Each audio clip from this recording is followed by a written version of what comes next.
ताली बजाओ तो जोर से बजाओ।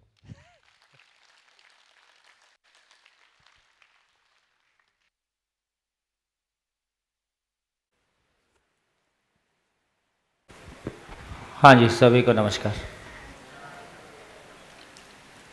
कैसे हैं?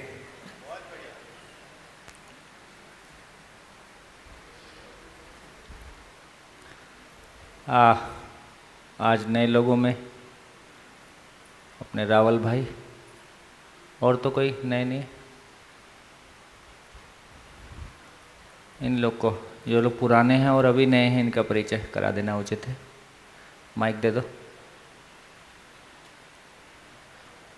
इनसे मिलना, ऐसे तो ये अहमदाबाद के रहने वाले हैं और अहमदाबाद के एक बहुत स्थापित गांधीयन परिवार, इनके दादाजी, क्यों दादाजी, नाना जी, नाना जी, क्या नाम?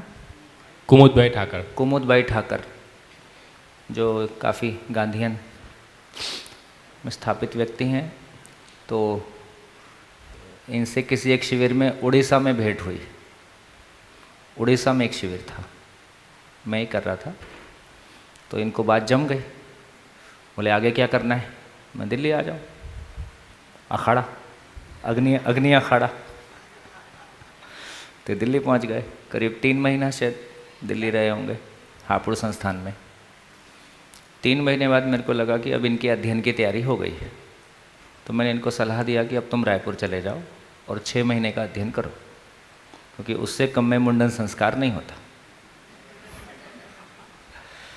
तो इन्होंने मान लिया। 6 महीने में जब 3 महीने हुए तो बोले कि भैया मेरे को लगता है कि बाकी मैं घर जाके पढ़ लूँगा।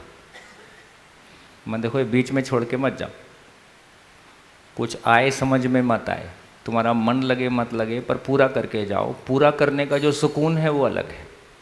मैं कोई चीज़ अधूरी छोड़ के आ गया, ये आगे तक के लिए कुछ कैरी ओवर हो जाता है। तो इन्होंने मान लिया। 6 महीने पूरा किया।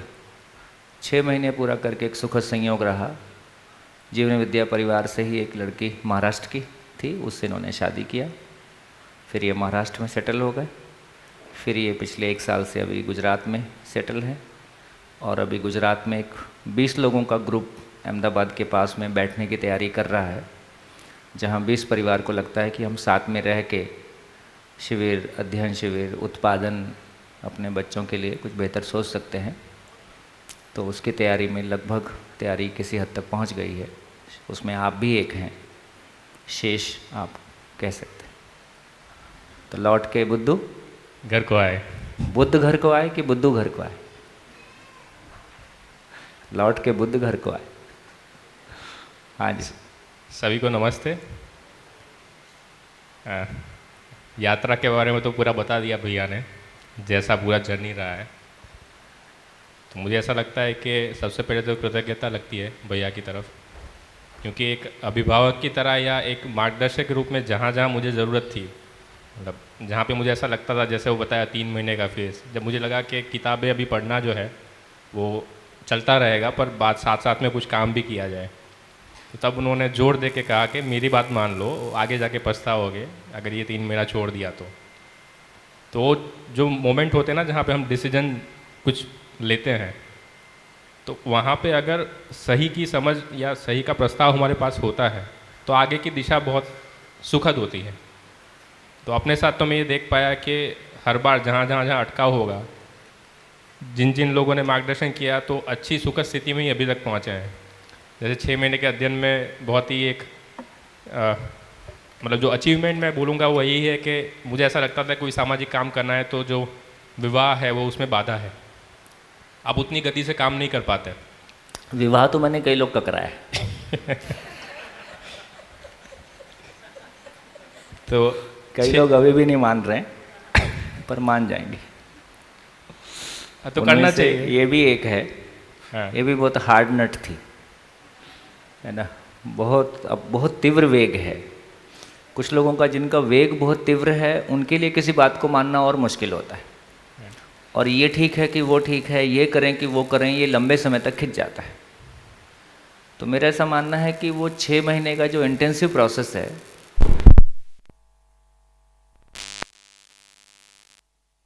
वही हेलो, आया आया, हेलो। उसने काफ़ी लोगों को मदद किया।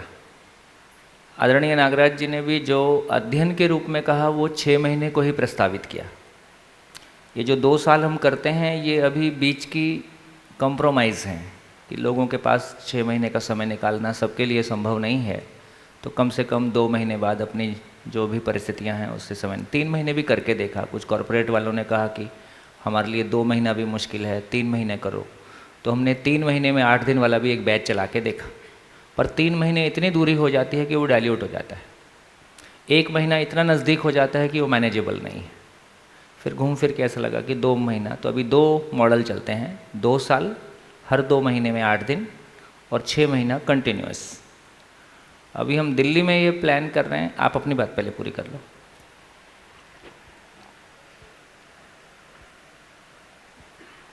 माइक।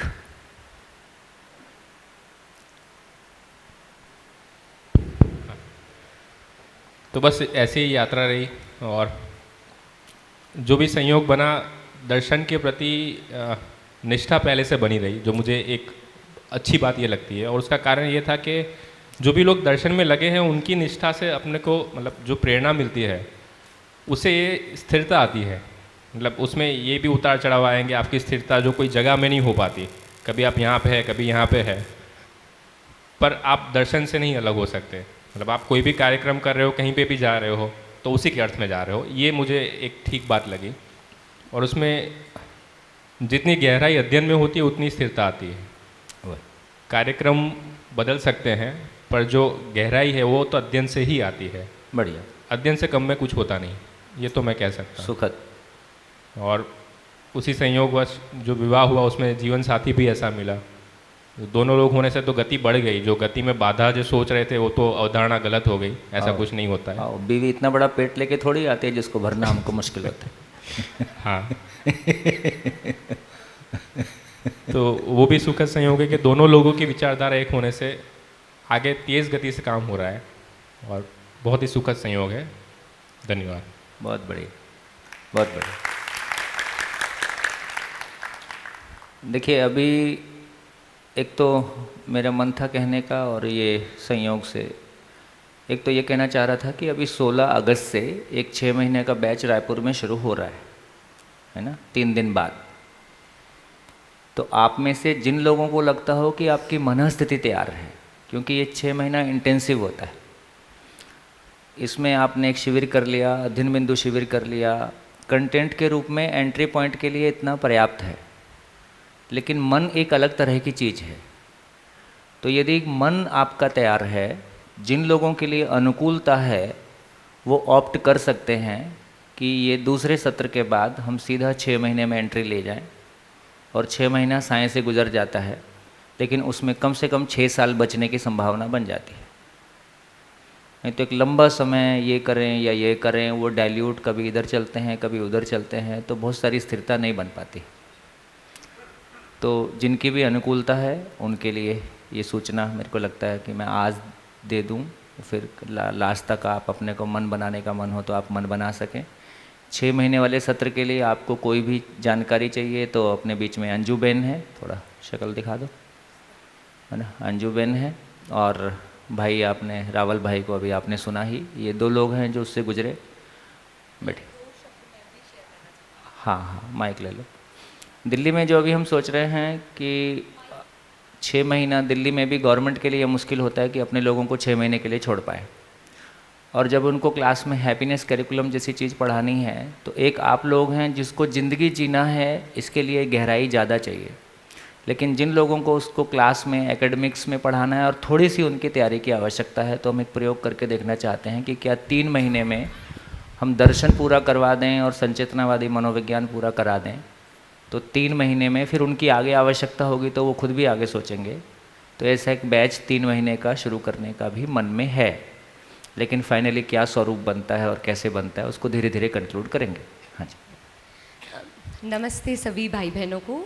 मैं बहुत ही ब्रीफली अपना ये जो 6 महीने मैंने अभी रिसेंटली लगाए उसका मैं एक्सपीरियंस शेयर करना चाहती हूँ कि पूरी ज़िंदगी लाइक यू नो हम शिक्षा में लगाते ही हैं, और उसके ब्लूप्रिंट की मुझे तलाश तो थी ही बहुत छोटी आयु से ही कि शिक्षा का कंटेंट चाहिए सही खुद के लिए, बच्चों के लिए। तो वो कंटेंट तो मिला, लेकिन वो जो एक विश्वास है कि इसको हम ज़मीन पे उतारेंगे कैसे, और ये विकल्प के रूप में ये सजेगा कैसे इस धरती पे, तो उसकी जो मानसिकता अंदर बनती है वो अध्ययन से ही बनती है। मतलब ये 6 महीने मैं आपको गारंटी करती हूँ दोस्तों, ये बेस्ट गिफ्ट है खुद को। और सिर्फ 6 साल नहीं, लेकिन है ना पूरी ज़िंदगी की यात्रा सफल हो सकती है। और इसमें बहुत सारे युवा बैठे ही हैं, हम कितना टाइम लगा रहे हैं अपने कैरियर को बिल्ड करने के लिए। अगर आपने ये 6 महीना करने के बाद जो भी इतनी क्लैरिटी हो जाएगी आपको लाइफ को लेके, चाहे वो कैरियर हो या अपनी प्रोफेशनल लाइफ हो या पर्सनल लाइफ हो, दोनों इतने इंटरकनेक्टेड हैं। संबंधों में कोई भी प्रॉब्लम आ जाती है, वो मैं अभी अपने भीतर देख पाती हूँ कि इतनी स्थिरता आ गई है। जो वो रिएक्शन वाला मोड इतना मतलब हो जाता था, वो हो ही नहीं रहा है। नेचुरली दया आ जाती है सामने वाले व्यक्ति पर, कैसा भी व्यक्ति आ जाए। तो वो जो अंदर खुद से खुद की मुलाकात जो है, एक एक किताब को जब हम 4-4 बार पढ़ते हैं और इतना विधिवत समझते हैं ना, तो वो जो सत्य अंदर इंस्टॉल हो जाता है, वो खुशहाली कुछ और है, वो महिमा ही कुछ और है। और ये 6 महीने का कोई कंपैरिजन नहीं है। सारे धंधे एक तरफ, सारा कैरियर एक तरफ, और ये 6 महीने एक तरफ। This is truly best gift, no comparison at all. तो अगर आपकी स्थितियां ऐसी हैं, और मैंने कन्विंस किया अपनी फैमिली को कि मुझे जाना है, तो कन्विंस करके उस सहमति के साथ मैं गई। और एक चीज़ है कि हम उसको कोई भी टाइम प्रेशर, फैमिली प्रेशर न लेके जाएं। सबसे इम्पॉर्टेंट ये है कि जल्दी समझ में आ जाए, जल्दी। ये 2+2 4 वाला नहीं है, ठीक है, ये भीतर की जर्नी है। तो बहुत ही पेशेंस के साथ किया जाए, बहुत रिलैक्स होके किया जाए। और जितना समझ में आए, एक भी बात तुम्हें समझ आ गई ना 6 महीने के लिए, वो सबसे बड़ी उपलब्धि है। तो उसका पूरा ब्लूप्रिंट देता है जिंदगी का खुद के, और पूरी व्यवस्था कैसे सज सकती है उसका भी ब्लूप्रिंट जो है, उसके प्रति निष्ठा बनती है कि ये होना संभव ही है। मैं भी, परिवार भी, और पूरी मानव जाति की खुशहाली की डिज़ाइन में पूर्ण विश्वास हो जाता है कि ये उतरने वाला ही है। So that confidence we get. जी, कोई बात अच्छी हो और अंजू बहन समझाए।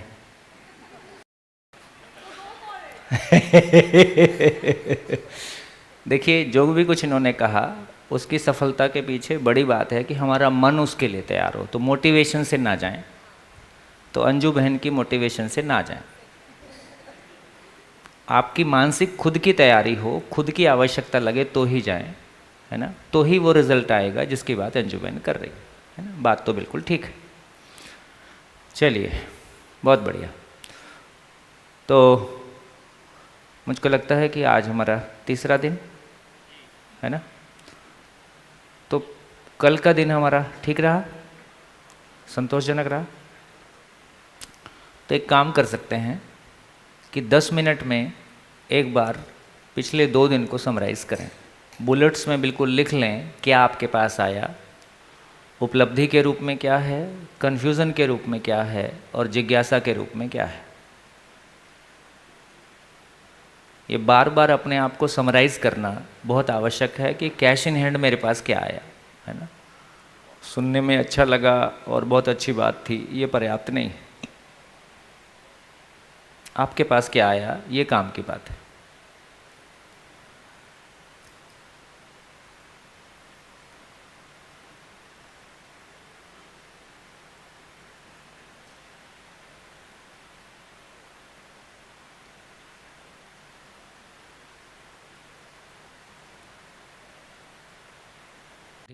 अपने पड़ोसी को बताएं, दोनों एक दूसरे से शेयर करें।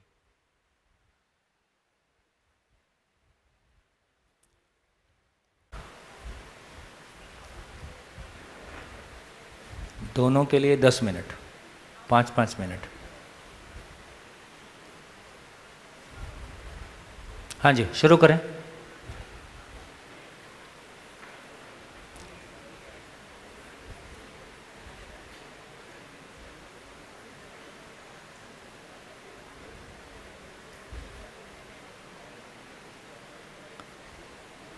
आइए संकेत भाई के पास।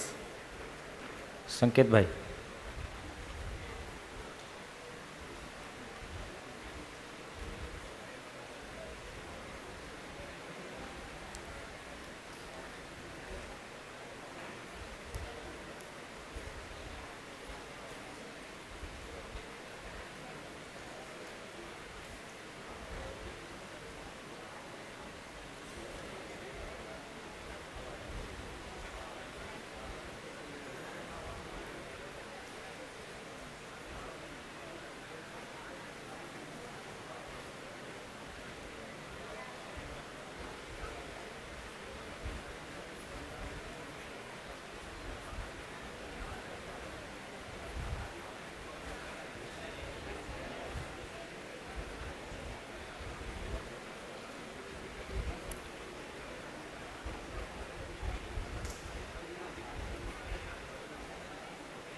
कई लोग चर्चा करके बहुत खुश हैं,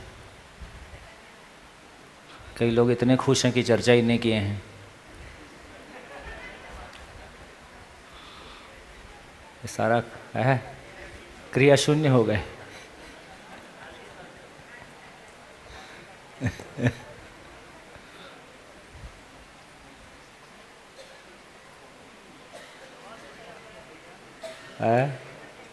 है माइक ले लीजिए। हाँ जी, चलिए कुछ लोगों की ओपन शेयरिंग हो जाए। हाँ जी, कुछ लोगों की थोड़ी सी सभा में शेयरिंग हो जाए, फिर चलते हैं। भाई आप नहीं सुना, मैं तो कुछ सुना नहीं, तो सभा भी सुन ले और मैं भी सुन लूँ जी। नमस्कार भाई और बहनों, नमस्कार आपको भी। तो अब तक जो भी चला है उससे मेरी जो समझ में आया ये है कि अस्तित्व में खालिस्तान और इकाइयों, मैं एक इकाई हूँ और मेरी अंदर भी बहुत सारी इकाइयों जो है और वो ऊर्जित है खालिस्तान से, और खालिस्तान पोषित करता है। खालिस्तान एज ए इकाई मुझे पोषित करता है। I am getting energy from Khalistan. हाँ, आप खालिस्तान में होने मात्र से आप ऊर्जित है। ऊर्जा देता नहीं। यस, आई एम करता नहीं है। यस। देन इन को एग्जिस्टेंस, हाउ मैं कैसे जीऊँ तो मेरा अस्तित्व इस अस्तित्व में बना रहे और वो अस्तित्व की व्यवस्था है वो भी चलती रहे। यहाँ मैं पहुँचा हूँ जी। बढ़िया। हाँ जी, भरत भाई, केतन भाई। हाँ जी, नमस्ते। वंदन भाई अहमदाबाद से। तो कल रात का जो सेशन हुआ 8:30 से 9:30 बहुत बढ़िया रहा, और पूरे दिन थोड़ा बहुत तो मैं कंफ्यूज भी था, लेकिन वो रात को सभी जितने विंडो बंद थे सब ओपन हो गए। बहुत क्लियरली हो गया कि अस्तित्व में सिर्फ दो ही चीज़ें हैं, एक इकाई और एक खालिस्तान। और मैंने अपने आप, कल से मेरे रात में भी थोड़ा बहुत ये चल रहा है, सुबह से उठा तो भी, कि 2008 में पहली बार मैंने कोई मोटिवेशनल प्रोग्राम किया था। उसके बाद मैं कोई ट्रैकिंग की प्रवृत्ति में चला गया। उसके बाद अभी एक पेरेंटिंग फॉर पीस का भी सोशल काम कर रहा हूँ। तो मैंने अपने आप में ये देखा कि अस्तित्व जो है वो अपने आप में पूर्ण है, और वो सभी इकाइयों को पूर्ण की दिशा की ओर ही ले जाता है। तो ये जो कुछ मेरी पिछले 10 साल थे, मैं जो कुछ ढूंढ रहा था, वो वास्तव में मेरी पूर्णता की ओर गति थी। वो मैं अपने आप में देख पाया। फिर मैं ये भी देख पाया कि जहाँ से जैसे कहाँ से कुछ मिला ये लेकर आया। तो अपने परिवार में, दोस्तों में जो भी था, तो जिसकी पात्रता मुझे योग्य लगती थी उसके साथ मैं सब कुछ शेयर करता था, सब कुछ बताता था। आज भी मैंने अपने एक फ्रेंड को सुबह में आधा घंटा उससे फ़ोन पर बात की कि ऐसा कुछ होता है। तो ये भी देख रहा हूँ कि जिसकी पात्रता दिखाई देती है उसको भी शायद ये मेरा जो बिहेवियर है उसको भी पूर्णता की ओर ले जाने में एक सहायक बन रहा है। और जो लोग मेरी इस गति को आगे बढ़ाना चाहते हैं उससे मेरा एक संबंध बना ही रहता है। तो ये कल रात से आज सुबह तक ये सब कुछ मुझे ये दिखा मेरी ज़िंदगी में कि ऐसा कुछ हो रहा है। बहुत धन्यवाद। सुखद। हाँ जी, माइक। शानदार। तो फ्लाइट से जा रही है। हाँ, मैं वशिष्ठ हूँ विसनगर से। एक तो बहुत क्लैरिटी हो गई कि दो ही चीज़ है एग्जिस्टेंस में, स्पेस और ये इकाइयाँ। और खालिस्तान होता है और इकाइयाँ हो सकती है, खालिस्तान होगा और इकाइयाँ नहीं है, ये पॉसिबिलिटी है। बट खालिस्तान नहीं है और इकाइयाँ नहीं है, और खालिस्तान नहीं है और इकाइयाँ नहीं है, ये पॉसिबिलिटी नहीं है। उसका मतलब ये प्रूव हो गया कि खालिस्तान और इकाइयाँ ही है। अब मेरे दिमाग में ये क्वेश्चन आता था पहले बहुत बार कि ये स्पेस मतलब जो खालिस्तान है कहाँ से आया और इकाइयाँ कहाँ से आई। तो वो भी कल मुझे क्लैरिटी हो गई कि जैसे खालिस्तान क्रिया शून्य है तो वो कहीं से आया नहीं, कहीं जाएगा नहीं, तो वो है। मतलब फिर अगर वो क्रिया शून्य है तो पैदा भी नहीं हो सकता और मर भी नहीं सकता। तो फिर इकाई कहाँ से आई? और अब इकाई एग्जिस्टेंस में दो ही चीज़ें है, इकाई और खालिस्तान। अब खालिस्तान में से कुछ आ नहीं सकता तो उसका मतलब इकाई भी है। बढ़िया। हाँ, तो ये मेरी क्लैरिटी हो गई। बहुत कोर की बात है ये।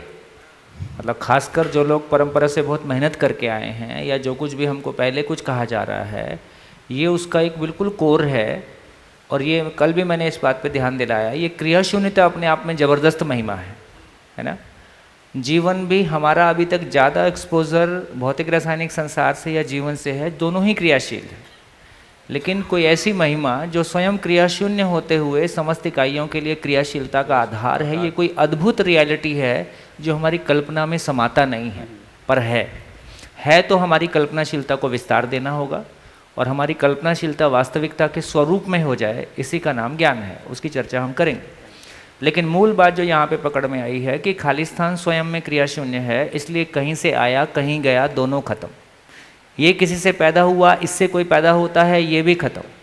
ठीक, ये देता है ना लेता है, ये भी खत्म। इसमें होने मात्र से इकाइयाँ ऊर्जित हैं, ये बात कही। यदि तीसरी कोई चीज़ है ही नहीं और खालिस्तान से कोई चीज़ पैदा होता नहीं, कोई चीज़ खालिस्तान में मिल सकता नहीं, इसका मतलब इकाई भी है। इसलिए को एग्जिस्टेंस है, इकाई भी है, व्यापक भी है, व्यापक में इकाई है, इकाई व्यापक में ऊर्जित है, अपनी पात्रता अनुसार ऊर्जित है, और ये प्रकटन है, स्वयं स्फूर्त प्रकटन है। तो सृष्टि को किसने बनाया? स्वयं स्फूर्त। स्वयं स्फूर्त है, सृष्टि को बनाने वाला कोई नहीं है। सृष्टि को किसी ने बनाया नहीं है, सृष्टि स्वयं स्फूर्त बनी है ना। किसी देश काल में हो सकता है उस समय लोगों को समझाने के लिए इतना तर्क लोगों के पास नहीं रहा होगा, हो सकता है उस समय की भाषा उस तरह की रही होगी, इसलिए उन्होंने पर्सोनिफिकेशन किया होगा, हर चीज़ को एक व्यक्ति के रूप में प्रस्तुत किया होगा, है ना। उसको भी हम और आगे समझेंगे। ब्रह्मा विष्णु महेश के रूप में जो हम तीन शक्तियों की बात करते हैं, वो बेसिकली शक्तियाँ हैं, वो सापेक्ष शक्तियाँ हैं, उनकी चर्चा हम समय आने से करेंगे। लेकिन हो सकता है जनमानस को समझाने के लिए, है ना, उन सब का पर्सोनिफिकेशन करके सबकी मूर्त बना दी गई, है ना। और उस तरह की गति से उस तरह के लिए कोई प्रधान व्यक्तित्व तो हो सकता है, उस तरह की प्रवृत्ति को लेके हो सकता है, उस रूप में भी उसको देखा जा सकता है। तो जो कुछ पीछे कहा गया वो गलत है ऐसा नहीं कहा जा रहा है। आपके मन में ऐसा कोई मैसेज नहीं जाए कि जो कुछ पहले कहा गया वो गलत है।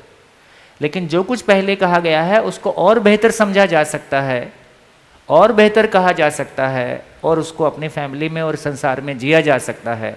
हम आत्मा परमात्मा की बात करें और घर में झगड़े होते रहें, कौन मानेगा कि हमारे पास किसी आत्मा परमात्मा का ज्ञान है? कौन मानेगा कि इस देश के पास कोई बड़ी परंपराएं हैं, है ना।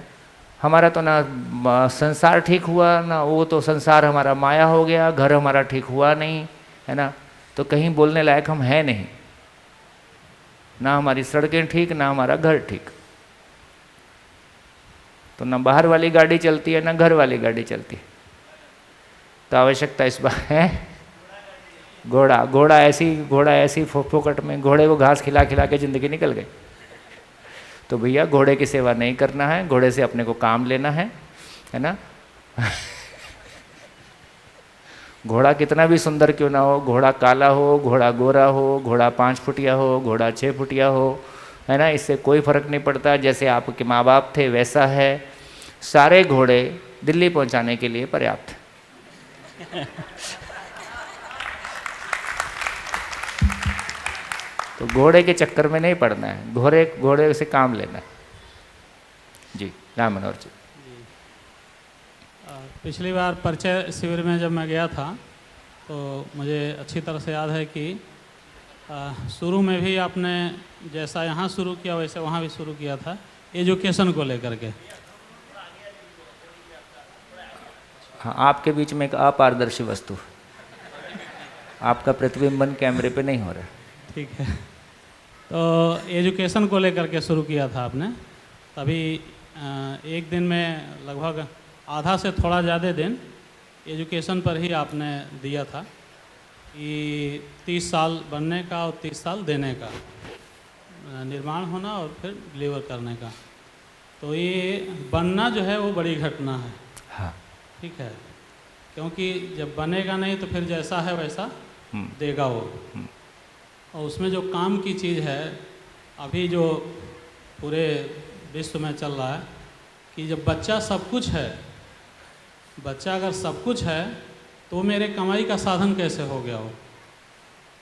हाँ, बच्चा आओ। सब कुछ है तो मेरे लिए वो जैसा मैंने आजकल है, विरोध नहीं कर रहा हूँ, जो व्यवस्था है उसकी बात बता रहा हूँ कि दुकान सब जगह खुल गई है पूरी तरह से।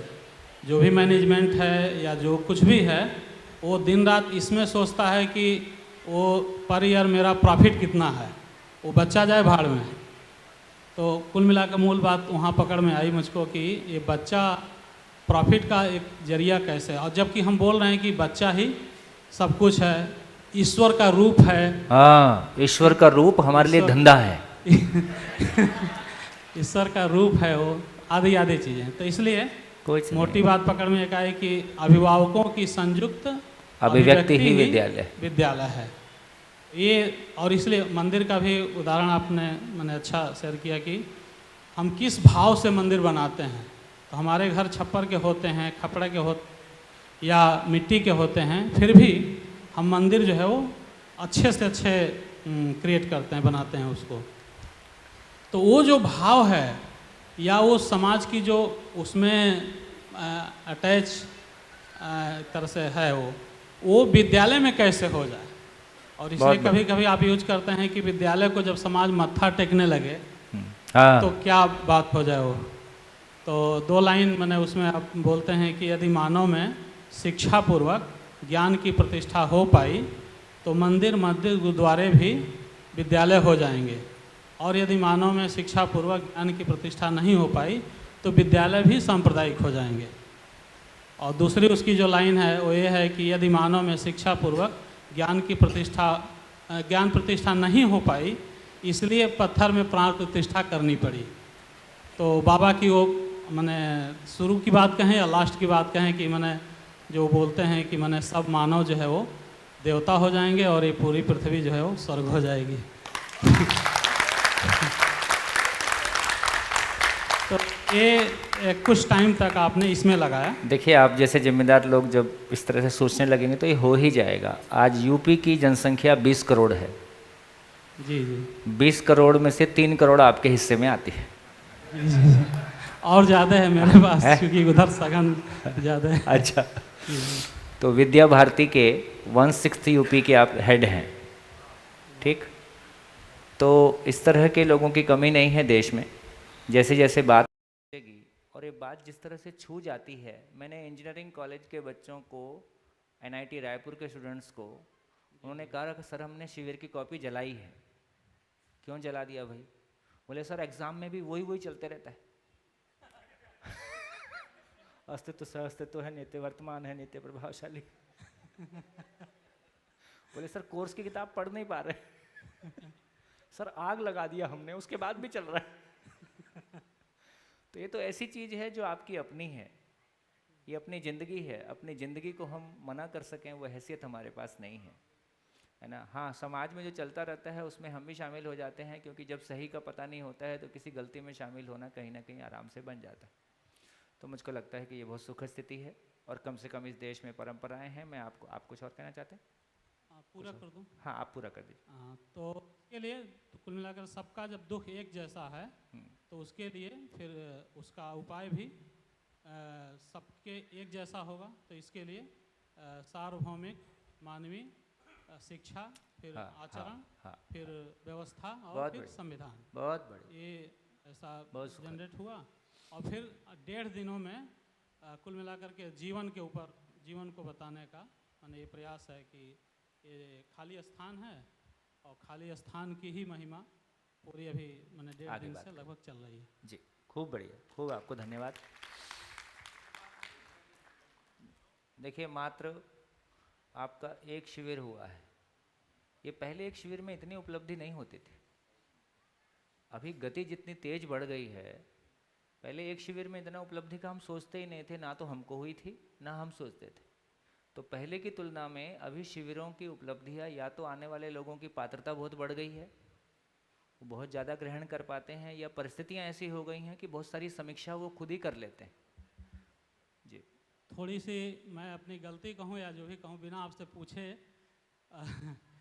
जो मैंने 7 दिन में वहाँ किया था, जो कुछ भी पाया था, तो लगभग 2-2.5 हज़ार लोगों के बीच में, चूँकि मैं ज़िले ज़िले में प्रवास करता हूँ, तो एक ज़िले में जैसे गया तो एक 400, 500, 600 टीचर उनको बुला लिए, तो होता ही है, सेशन होता ही है। तो मैंने इसी सेशन को लिया। बहुत बढ़िया। तो टीचरों को ये बताने का मैंने उसमें, चूँकि मैं सोचा कि किस कोण से इनको बताऊं, हाँ, तो उनको ये बताने की कोशिश किया कि ये जो हम जॉब कर रहे हैं ना, हाँ। इस जॉब के सिस्टम से थोड़ा बाहर निकल कर आए। बहुत बढ़िया, जॉब नहीं, हम जज्बे से इस काम को करें, बहुत बढ़िया। क्योंकि हमारे यहाँ अनुकूलता थोड़ी ज़्यादा है, क्योंकि वो गर्भावस्था से लेकर के बात सोची जा रही है, शिशु वाटिका में स्कूल की बात सोची जा रही है। तो मैंने विद्यालय घर हो जाए और घर विद्यालय हो जाए, ये मेरे यहाँ बहुत तेज़ी से चल रहा है। तो इसलिए उनको देने की मैंने थोड़ी कोशिश किया बिना आपसे पूछे। नहीं, उसकी आवश्यकता भी नहीं है। देखिए, यही सुखद बात है कि इस अभियान में कोई सेंट्रल अथॉरिटी नहीं है, कोई संगठन नहीं है, और हम आगे भी प्रयासरत रहेंगे कि ये नहीं बनेगा। ठीक, कोई कॉपीराइट नहीं है ना, कोई दान नहीं है, चंदा नहीं है, वेशभूषा नहीं है, माला नहीं है, मंत्र नहीं है, फोटो नहीं है, कुछ नहीं है ना। कोई सेंट्रल अथॉरिटी नहीं है कि आप उनसे पूछ के कार्यक्रम करेंगे, आप उनसे पूछ के शिविर लेंगे। आप शिविर भी खुद ही लेने लगते हैं, उसके लिए भी आपको किससे पूछने की आवश्यकता नहीं है। हाँ, कुछ मर्यादाएं हैं जिनको आप बनाए रखें, तो जब तक आप गलती नहीं करते तब तक आपको कोई पकड़ेगा नहीं। हाँ, आप कुछ ऐसी गलती कर रहे हैं जिससे कि अभियान पे कोई फ़र्क पड़ता है। जैसे हमने देश भर में ये बात हम जगह जगह घोषणा कर ही रखते हैं कि जीवन विद्या को बोलने का कोई पैसा लेता है तो वो जीवन विद्या नहीं है ना। कुछ चीज़ें हैं जो ध्रुव हैं, है ना, उनके साथ कंप्रोमाइज़ नहीं हो सकता। आप कहीं भी बोलें, आप रेफरेंस यूज़ करें, क्योंकि आप किसी की ज़िंदगी में हस्तक्षेप कर दें और उसको आगे का रास्ता ना बताएं, ये कन्फ्यूज़न क्रिएट करता है। ये बात बहुत क्लियर है कि ये अनुसंधान हमसे नहीं हुआ है, हम अभी अल्टीमेट नहीं हैं, और यदि हम अल्टीमेट हो भी जाएंगे तो कृतज्ञता बढ़ेगी या घटेगी? बढ़ेगी। इसलिए जब भी हम कहीं बोलें सोर्स को कोट करें, ये भी एक मर्यादा है ना, ये भी उचित लगता है। तो इसका अर्थ है कि केवल इतना खुलापन, इसलिए कोई संगठन नहीं, कोई जिलेवार संगठन नहीं, कोई योजना नहीं कैसे इसको फैलाना है। अब आपको समझ में आ गया तो आपकी जितनी हैसियत है, जितना आपका प्रभाव क्षेत्र, आप करोगे ही। तो कोई किसी तरह की प्लानिंग नहीं। आप लौट के बता दो तो भी ठीक है, नहीं बता दो तो भी ठीक है, तो हम केंद्र हैं, ऐसा भी नहीं। जो समझेगा वही केंद्र है। इतना भरोसा आदमी पे कर पाना, इतने खुलेपन के साथ चल पाना, ये मानव का सम्मान है ना। मैं एक शेयरिंग आपसे कर दूं जिसने मेरे को काफ़ी आराम दिया। 11-12 में जब मैं गुजरात एक संयोगवश आना हुआ, तो उस समय तक लगभग मैं 99 में मान लीजिए मैंने पहला शिविर लेना शुरू किया था, और लगभग 12 एक साल की यात्रा तब तक हो चुके थे। इन 12 साल की यात्रा में मेरे को जितना मैंने समाज घूमा, उसने मैंने समाज को बहुत टूटा हुआ पाया। तो मुझको लगता था यार, समाज के नाम से बात किससे करो, तो सब बाजार का हिस्सा हम हो गए हैं। तो थोड़ी थकान में महसूस कर रहा था। और सरकारों की हालत तो पता ही है सब कैसी है। तो किससे उम्मीद करें, कैसे आगे बढ़ें। संयोगवश उस बीच में गुजरात आना हुआ, तो गुजरात में आके मेरे को बड़ी राहत मिली। एक तो मैंने जॉइंट फैमिलीज़ को बहुत, सासू माँ होटल, यहाँ होटल का नाम सासू माँ होता है, तो आदमी अपने ससुराल वालों को लेके भी, है ना, महीने में 1-2 बार खाना खाने के लिए जा ही सकता है, ये कॉमन बात है। लड़के लड़कियों की एंगेजमेंट हो जाती है, वो साल भर एक दूसरे के घर आते जाते रहते हैं, शादी के पहले भी मिल के अपनी मार्केटिंग करते हैं, एक दूसरे के यहाँ आते जाते हैं। ये इतना विश्वास होना, देखो हमारे यहाँ ऐसा है कि एंगेजमेंट हो गई, उसका बाद तुरंत शादी करो, ये कब टूट जाएगी पता नहीं, कौन बीच में कब आग लगा देगा, कौन नेगेटिव इन्फॉर्मेशन डाल देगा, है ना। एक असुरक्षा है इन सब मामलों को लेके। लेकिन यहाँ मैंने समाज में वो असुरक्षा नहीं देखी। कच्छ गुजर समाज, कच्छ गुजर बोलते हैं, कच्ची, वो रायपुर में बहुत है। तो रायपुर में ऐसा संयोग रहा कि मेरे को अपने जो कच्छ गुजर समाज के लोग थे उनके साथ जब शुरुआती दौर में जब मैं शिविर कर रहा था तो उनके साथ आगे बढ़ने का मौका मिला। तो उनका राष्ट्रीय सम्मेलन था जिसमें एक महिला मंच अलग से था। तो ये मैंने किसी समाज में पहली बार देखा कि महिला मंच अलग से है, महिलाएं उस मंच का संचालन करती हैं, महिलाएं अपने समाज में निर्णय लेती हैं, ऐसा मैंने पहली बार देखा। तो मेरे को बहुत अद्भुत लगा यार, किसी समाज में महिलाओं का सम्मान। मेरे को लगता है कि शायद गुजरात में जो खुलापन है और महिलाओं और महिला पुरुष में जो समानता है, और कई बार तो मेरे को लगता है कि महिलाएं रूल कर रही मैं पुरुषों का दर्द समझ सकता हूँ। काफ़ी खुलापन है। फिर मैंने भावनगर में शिविर किया, तो भावनगर में शिविर किया तो वहाँ मेरे को बताया गया कि किसी एक कम्युनिटी विशेष के लोगों का शरीर के अंगदान का एशिया का रिकॉर्ड है। मतलब एशिया में सबसे अधिक अंगदान की, नाम मेरे को याद नहीं है कौन है, हाँ हसमुख, अच्छा पटेल समाज, हसमुख भाई पटेल ने किया था। वो जीतू भाई वहाँ एमएलए थे, उन्होंने वो शिविर ऑर्गेनाइज किया था। तो फिर यह एक परंपरा मैंने देखी कि 50 के बाद लोग अपना बिजनेस अपने बच्चों को सौंप के और किसी सामाजिक गतिविधियों में फुल टाइम इन्वॉल्व हो जाते हैं। ऐसा भी हर घर में होता होगा मेरे को नहीं पता, पर ये होता है, ये कोई अनकॉमन चीज़ नहीं है। फिर हमारा 1000 बेड का वृद्धाश्रम है, या हमारा इतना बड़ा कोई सामाजिक प्रकल्प चलता है, चाहे वो एजुकेशन का ट्रस्ट है, चाहे वो मेडिकल के स्वास्थ्य के ट्रस्ट हो सकते हैं, ऐसी गतिविधियों को भी देखा। तो मुझको लगता है कि जो सेवा के प्रकल्प हैं, सेवा की गतिविधियां हैं, वो यहाँ पहले से हैं ही हैं। तो देखा जाए तो जीवन के, जैसे हम कलर टीवी देखते हैं ना, तो उसमें 3 गन रहता है, RGB, red green and blue, है ना, RGB। ऐसे ही जिंदगी के भी 3 कलर हैं, श्रम, सेवा, ज्ञान। श्रम, सेवा और ज्ञान। मुझको लगता है कि गुजरात ने श्रम और सेवा की यात्रा पूरी की है ना। सही अर्थों में ज्ञान को लेके आस्था है, लेकिन ज्ञान को हम एजुकेशन में उतार ले जाएं, अपनी जीवन शैली में उतार ले जाएं, व्यापार में उतार ले जाएं, है ना। जब दशरथ भाई और दिनेश भाई ये कहते हैं कि हमारी कंपनी का आखिरी व्यक्ति भी हमारी कंपनी में पार्टनर हो, ये बहुत एक उस तरफ ले जाता है कि एक कंपनी का मानवीयकरण कैसे हो सकता है। अभी कंपनियां प्रॉफिट के लिए मानव का शोषण पे बेस्ड हैं कि प्रॉफिट मैक्सिमाइजेशन के लिए आदमी को कैसे यूज़ किया जाए, नेचर को कैसे यूज़ किया जाए, है ना। किसी व्यावसायिक प्रकल्प में मानवीयता का पोषण कैसे हो, शिक्षा में मानवीयता का पोषण कैसे हो, राजनीति में मानवीयता का पोषण कैसे हो, इस स्वरूप में धीरे धीरे तो मुझको लगता है कि श्रम और सेवा 2 काम गुजरात में काफ़ी सम्मानजनक तरीके से हो रहे हैं। ज्ञान की जब हम बात करते हैं तो अब हम एक तीसरे प्रकल्प चलाएंगे। हम साल भर में 1 परिवार या 4 परिवार मिलके कह सकेंगे हम साल भर में अपने यहाँ 10 लोग तैयार करते हैं, 50 लोग तैयार करते हैं, 100 मानव हम तैयार, हमारी फैक्ट्री में हर साल 100 मानव तैयार होते हैं। ये भी हो सकता है कि नहीं हो सकता? क्या दिक्कत है बताइए? ये तो 0 बजट प्रोग्राम है। परिवार में 1 आदमी तैयार हो जाता है समझ के साथ, है ना। एक परिवार की सीमा में ये होने वाला काम है कि एक परिवार 2 परिवार मिलके अपने यहाँ एक ऐसी व्यवस्था बनाएं जहाँ 10 परिवार, जहाँ 10, 20, 50, 100 लोगों के साथ हम शिविर करें, हम उन्हीं के साथ अध्ययन शिविर करें, हमारे परिवार के साथ रह के ही पूरे ज्ञान को समझें, है ना। तो ये ज्ञान परंपराएं किन्हीं सरकारों का काम नहीं है, ये बाजार का काम नहीं है। सरकार और बाजार के लिए जितना परिवार टूटेगा उतना उसके लिए शुभ है। इसलिए सरकारें और बाजार बहुत कम संभावना है कि वो ये चाहेंगे कि समाज, परिवार जुड़े, समाज आगे बढ़े, क्योंकि परिवार और समाज का कमज़ोर होना का मतलब है सरकार और कंपनी का ताकतवर होना है। हाँ, ऐसी लाइनों में आपको बहुत मज़ा आता है। सुनील, आगीवाल का मतलब ऐसे तो नहीं आग लगाने वाले, आग तो लगानी पड़ेगी, इस अव्यवस्था में आग लगानी पड़ेगी।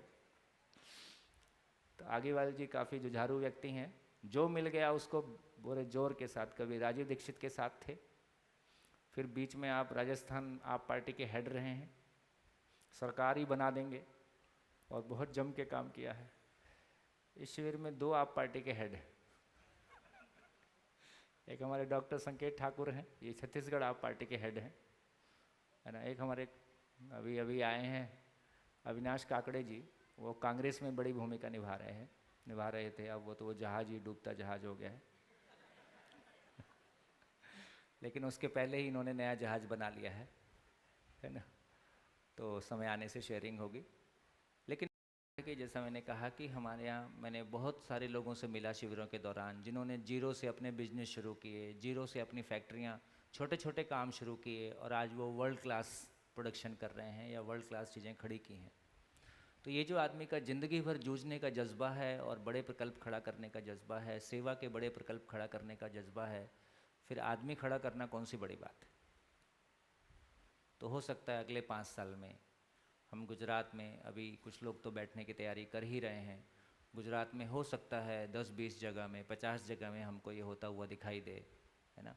और ये एक घर की सीमा में होने वाला काम है ना, कोई ऐसा नहीं है कि इसके लिए कोई इतना बड़ा भवन सबको चाहिए।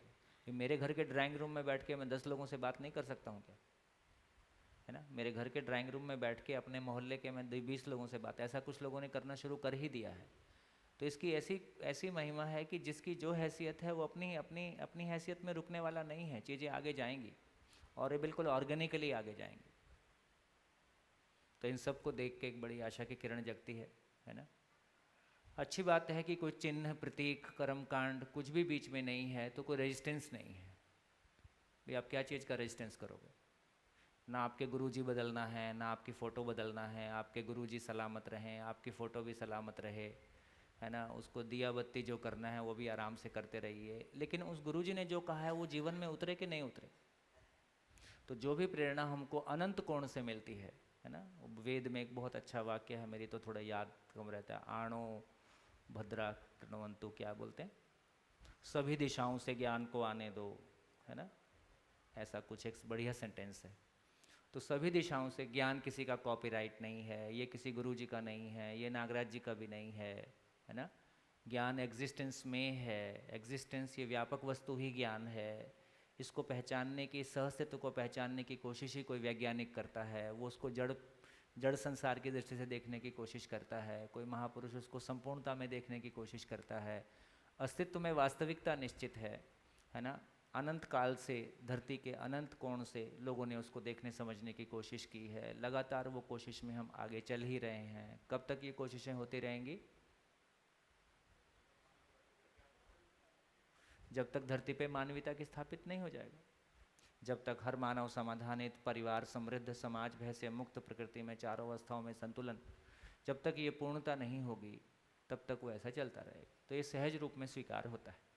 तो जब ये सब स्वीकार होता है तो हमको ये भी समझ में आता है कि ये भाषाओं के बारे, ये धर्मों के बारे, ये मान्यताओं के बारे, है ना, बल्कि हम उनका बेहतर सम्मान कर पाएंगे। दिल्ली के मंच से जब हम बात करते हैं तो कोई मेरे को आके बोलता है आप सच्चे मुसलमान हो, तो मेरे को लगता है, मेरे को भी ऐसे लगता है। कोई कहता है हमारे जैन धर्म में ऐसे लिखा है, बिल्कुल मेरे को भी ऐसे लगता है। भाई जो बहुत सारी जीने के लिए उपयोगी बातें हैं वो सभी जगह ऐसी लिखी हैं, लेकिन कोर को पकड़ने जाएंगे तो एक बार हमारा कोर पकड़ में आ जाएगा। तो जो हमने कल चर्चा की थी कि तात्विकता से तार्किकता और तार्किकता से व्यावहारिकता, ये तीनों तार जब तक नहीं जुड़ेंगे तब तक हमारे पास मानव से बात करने का कंटेंट नहीं है। हम मशीन की बात कर सकते हैं, इसलिए हमारे पास वस्तु भाषा है, मानव भाषा हमारे पास नहीं है। तो मानव भाषा हमारे पास आ गई, इसका मतलब है कि अपनों के साथ तृप्तिपूर्वक जीने की, है ना, स्थिति बन गई। अभी तो पति पत्नी में भी प्रॉब्लम हो जाती है, पत्नी की आस्था कहीं और है, पति बहुत लॉजिकल माइंडसेट वाला है, पत्नी पूजा पाठ वाली है, दोनों एक दूसरे का मजाक उड़ाते हैं, एक दूसरे पे कमेंट कसते हैं। धर्म ही पति पत्नी के बीच में आड़े आ गया। ले ये धर्म जोड़ने के लिए था कि वो बोले मजहब नहीं सिखाता आपस में वैर रखना, वो मजहब के कारण ही प्रॉब्लम हो गया है। इसका मतलब या तो हम मजहब को समझे नहीं हैं, किन्हीं मान्यताओं में किन्हीं तरह की जड़ चीज़ों के साथ ही ज़्यादा काम चलता है। तो एक वाइडनिंग के लिए काफ़ी एक सशक्त प्रयास होता हुआ दिखाई देता है। हाँ जी, बढ़िया। और हाँ जी, आपके पहले माइक उनके पास। 2 मिनट रुक जाइए। 2 दिन में एक बात दृढ़ मम्मी चली गई बेटे को लेके। हाँ हाँ, भी आ जाएगी 4 बजे। अच्छा, तो 2 दिन में बात मन में ये दृढ़ हो गई या बैठ गई कि मानव का मूल रूप विचार है। और अभी तक उसके पास 2 विचार थे। एक आदर्शवाद के रूप में था, वेद वेदांत बाइबल गीता कुरान और जियो और जीने दो के फॉर्म में, और दूसरा भौतिकवाद के रूप में था जिसमें YOLO you only live once, या फिर चरवाक, या फिर जी खाओ पियो ऐश करो, यही दूसरे रूप में उसके पास विचार था। अब ये दोनों से क्या उपलब्धियाँ हुई मुझको तो खास नहीं हुई, मैंने दोनों जी के देखा था तो मुझको ज़्यादा उपलब्धि हुई नहीं। तीसरा विचार उसके पास आज आया है, ऐसा मुझे लगा कि एक ऊर्जा है या ऊर्जा स्वरूप खाली स्थान है, और दूसरा पदार्थ ज्ञान और प्राण, पदार्थ प्राण और जीव अवस्थाओं की अभिव्यक्ति हम लोग हैं, मानव है। तो एक ऊर्जा है और एक हम है, और ये दोनों चीज़ें सह अस्तित्व में है। तो ये इस सह अस्तित्व को, इसका मूल कारण तर्कपूर्वक जानकर इसको व्यवहार में जीने में लाना, इससे कम में कुछ हो ही नहीं सकता। और ये विचार के साथ मुझे आगे बढ़ना है, ये मुझको 2 दिन में समझ में आया। गुड। देखिए, यदि इस पूरे दर्शन को भी देखेंगे तो 2 यात्रा है। एक यात्रा शब्द से अर्थ की है। शब्द से अर्थ की यात्रा जिन लोगों ने पहले से कुछ मेहनत की है उनको काफ़ी उत्साहित करती है, क्योंकि उनकी पात्रता पहले से उतना ग्रहण करने की बनी हुई है। लेकिन अर्थ से वास्तविकता की यात्रा की जब बात करेंगे तो ये यात्रा हमारे लिए अभी एक नई यात्रा होगी, क्योंकि उस यात्रा का हमारा बहुत एक्सपोजर नहीं है। तो आदरणीय नागराज जी अपने शब्दों में कहा करते थे कि रीढ़ की हड्डी से 2.5 किलो पसीना निकलेगा। अपनी तरह से उनका कुछ कहने का अंदाज था चीज़ों को। तो इसका मतलब है कि सुनने में किसी बात को अच्छा लगना और पुराने जाले कटना, नई संभावनाएं दिखना, ये एक थोड़ा सा स्फुरण होता है। लेकिन इसको पचा के और जिस वास्तविकता की बात की जा रही है वो मेरे अधिकार क्षेत्र में आ जाए, कुल मिला के आचरण तक मैं पहुंच सकूं और उसको मल्टीप्लाई कर सकूं, ये आगे की यात्रा है ना। तो सबको शुभकामनाएं। हाँ जी, नमस्कार, मैं डॉक्टर मुलजी भाई भलानी, डॉक्टर यानी चिकित्सक। हमने भावनगर में स्वाश्रय कृषि आहार परिवार की स्थापना की है, जो पर्यावरण को लेकर, आरोग्य को लेकर और जीवन का परम सुख आनंद की प्राप्ति कैसे हो सके, तो किसानों को और उपभोक्ताओं को जोड़ने का काम हम कर रहे हैं। और एक दूसरी संस्था है, पूरे भारत में काम करती है, रेड स्वस्तिक सोसाइटी, जो आरोग्य और अंदर से आनंद की अनुभूति कैसे कर सकते हैं इसके बारे में काम शुरू कर दिया है। और पूरे गुजरात में सबसे ज़्यादा काम आज सूरत में हो रहा है, इसलिए मैं भावनगर से वापस सूरत आ चुका हूँ। और 4 साल से सूरत में हम ये जीवन विद्या को इस तरह उपयोग में लाने की बात है। हम जिए और जीने दे ऐसे नहीं, जीने दो और जियो ऐसी बात को लेकर काम कर रहे हैं। मान लीजिए अभी हमने एक रक्तदान का कैंप किया तो एक दिन में 2020 बोतल इकट्ठी कर ली है। तो इस प्रकार लोग लोगों के लिए और पूरे पर्यावरण को बचा के रखने के लिए जीवन विद्या को उपयुक्त बनाने का काम कर रहे हैं। धन्यवाद। देखिए, ये सब काम जीवन विद्या के पहले भी हो ही रहे थे। हाँ, तो मेरा आशय ये है कि थोड़ी सी स्पष्टता और बनाए रखें कि किस माध्यम से कैसे चलें कि आदमी मल्टीप्लाई हो, है ना। चलिए, बढ़िया। हाँ जी, और कोई बात? हाँ, अभी ये जो शेयरिंग की बात है, तो मैं एक ही लाइन में अगर 2-3 दिन को मैंने जो पाया उसको मैंने लिखा है कि अस्तित्व में 2 ही वास्तविकताएं हैं, खालिस्तान और परमाणु अंश। बाकी पूरी सजावट इसी 2 वास्तविकता के परस्परता में हुई पूर्णता को पाने के लिए और पूर्णता को व्यक्त करने के लिए हो रहा क्रियाकलाप है। ये मेरा अचीवमेंट है अभी। जी, मतलब ये जो आशय, मेरा जो आशय था मूल जी भाई, वो ये कि यदि पूर्णता कम्युनिकेट नहीं हो रही है, यदि वो मानव पूर्णता, यदि वो समझ वाला मामला कम्युनिकेट नहीं हो रहा है, तो बहुत सारी चीज़ें फिर ये सेवा के पुलकल्प भी किसी की पहचान की तलाश में निकल जाते हैं, है ना।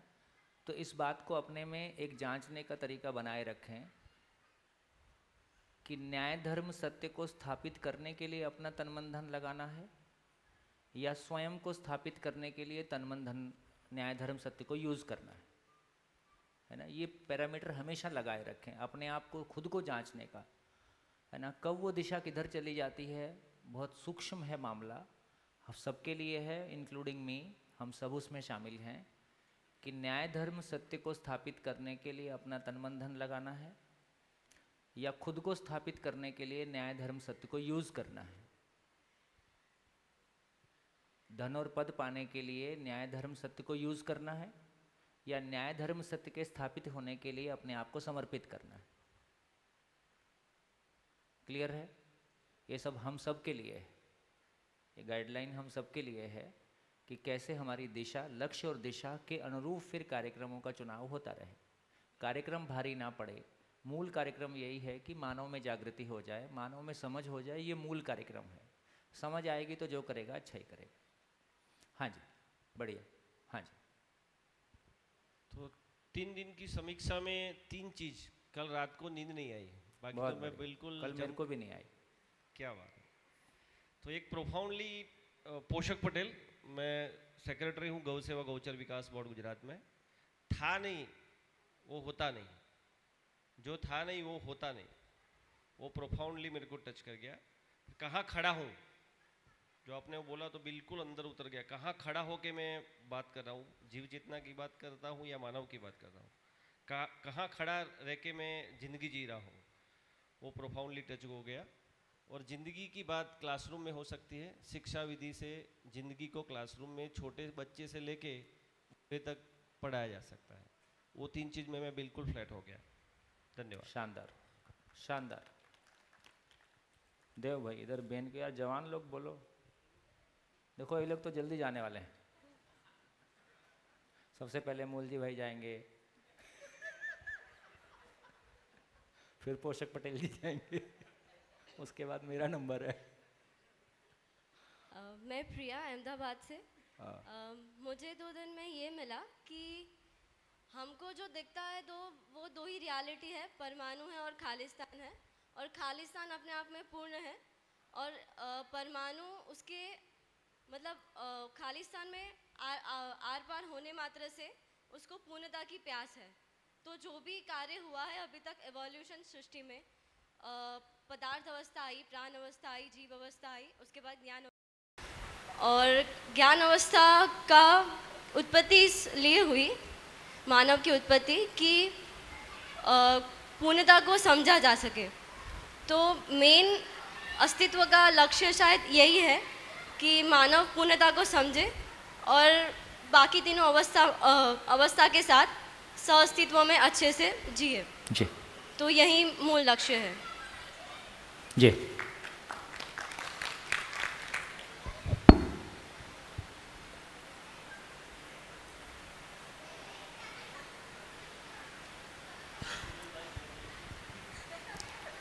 मेरा नाम वैशाली, मैं विसनगर से हूँ। एक बात वो कि रियलिटी समझ में आ गई कि एक इकाई है और खालिस्तान है, उसके अलावा कुछ है नहीं।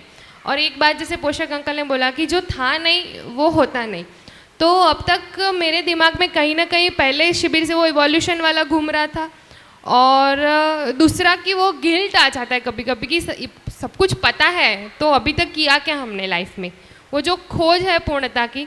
तो कल रात के जो अजय भाई का सेशन था उसके अंदर वो समझ में आ गया कि जितना भी अभी मतलब इकाइयाँ है वो पहले से थी ही, कुछ नया इवोल्यूशन के दौरान भी कुछ नया नहीं आ जाता है। खालिस्तान में वो है ही, बस उसका फॉर्मेशन चेंज होता जा रहा है। प्रगटन है। हाँ, तो फिर ये वो भी समझ में आ गया कल रात के सेशन में कि अभी तक जितना भी मानव जाति में भी हुआ है, हम बोलते हैं कि अच्छा हुआ है बुरा हुआ है, वो अच्छा बुरा नहीं है, वो it's a part of evolution. तो वो अच्छे से पकड़ में आ गया, तो वो गिल्ट एक निकल गया कि अभी तक क्या किया। तो मुझे लगता है कि जब वक्त होता है, जो जिसको जब मिलना होता है वो मिल जाता है। तो ये शायद मतलब अभी मैं एक्सप्लेन नहीं कर पा रही, लेकिन वो समझ में आएगा कि जो जैसा था वैसा ही है और वैसा ही रहने वाला है। और दूसरा था कि भाव की स्वीकृति भाव है, तो ये खालिस्तान अगर पूरा मुझे समझ में आ गया तो ही मैं खुद को एक्सेप्ट कर पाऊँगी। जब तक खुद का एक्सेप्टेंस नहीं आएगा तभी तक खालिस्तान का एक्सेप्टेंस नहीं आएगा। चलिए बढ़िया जी। हाँ जी, माइक ले लीजिए। समीर पंड्या फ्रॉम वडोदरा। कल पूरे दिन का सेशन और ख़ास करके शाम को अजय जी के सेशन के बाद एक एहसास हो गया कि खालिस्तान था, है और रहेगा, पर मेरा दिमाग जो था वो खालिस्तान में डूबा घिरा था, उसका एहसास हुआ। मतलब प्रभाव उसका दिमाग पे ज़्यादा था, तो अभी स्पष्टता कुछ होने लगी है। शिक्षण के व्यवसाय से जुड़ा हुआ हूँ, इसलिए बहुत लोगों तक पहुँचाने की बहुत अंदर से आत्मीय इच्छा है कि कुछ करूँ। तो कल पूरे दिन के बाद ये खालिस्तान ने दिमाग पर कब्जा लिया है, वो स्पष्टता होने के बाद एक स्पष्टता हुई कि अभी कुछ रास्ता निकलेगा। बहुत बढ़िया, वो एक अच्छी चीज़ हुई, और उसी की वजह से पोषक जी को नींद नहीं आई, मुझे अच्छे से नींद आई कि अभी कुछ रास्ता मिलेगा।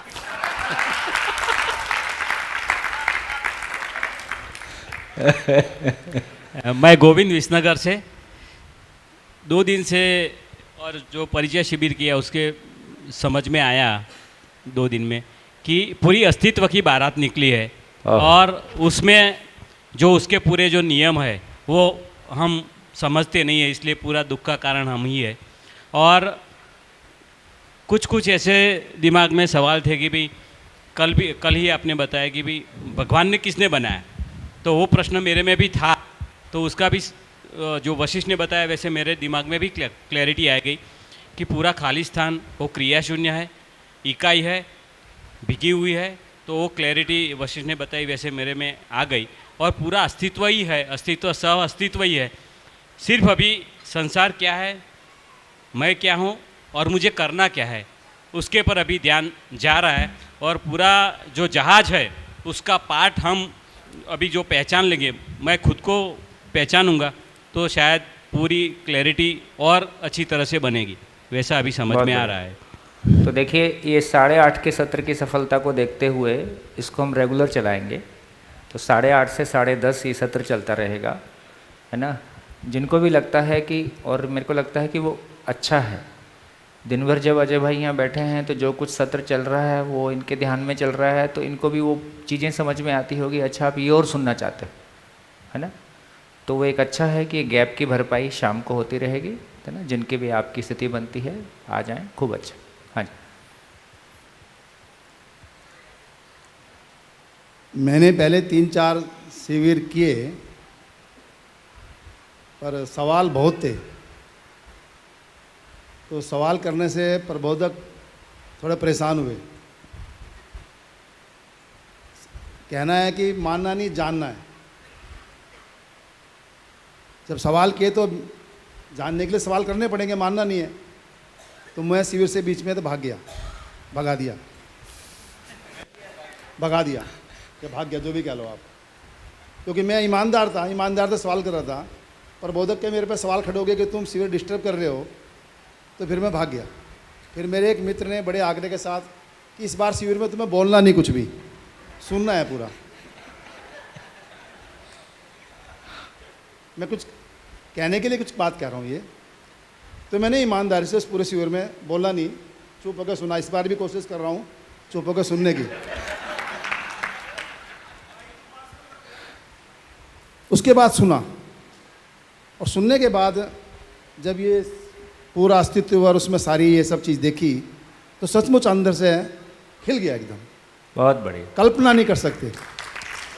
और उस समय मैं दो आदमी को बहुत, गांधी और अरविंद, इनके बहुत करीब रहा। तो मैंने कहा वहाँ कि गांधी 48 में गए, अरविंद 50 में गए, और बाबा ने 50 में उन दोनों का जो काम था उसको लेकर कार्य शुरू किया, उसको संभाला, और कहा कि आने वाले समय में ऐसा चीज़ आगे दुनिया में जिसकी युग को आवश्यकता है। मैं सिर्फ इतना कहना चाहता हूँ कि ये आज ही क्यों आया ये दर्शन, इसको समझने की आवश्यकता है। और मैंने कहा वहाँ कि आज से पहले दुनिया में इतना बड़ा संकट भी कभी नहीं आया था जो संकट आज है। जिस भ्रमित अवस्था में मानव जाति आज है, इससे पहले कभी नहीं थी, मेरा मानना है। और जितनी अनुकूलता आज है, इससे पहले भी कभी नहीं थी। आज ये लैपटॉप, कंप्यूटर जो आया है, अगर पहले कोई बात मिलती भी तो दुनिया में आप उसको पहुंचा नहीं सकते थे, पहुंच ही नहीं सकते थे। पर आज ये जो भी वैज्ञानिकों ने ये जो भी कोशिश की है, और ये सूचना का जो प्रसारण, ये जो तंत्र आया हमारे पास सूचना का, ये इसलिए आया है कि आदमी को मौत के मुंह से बचाना है।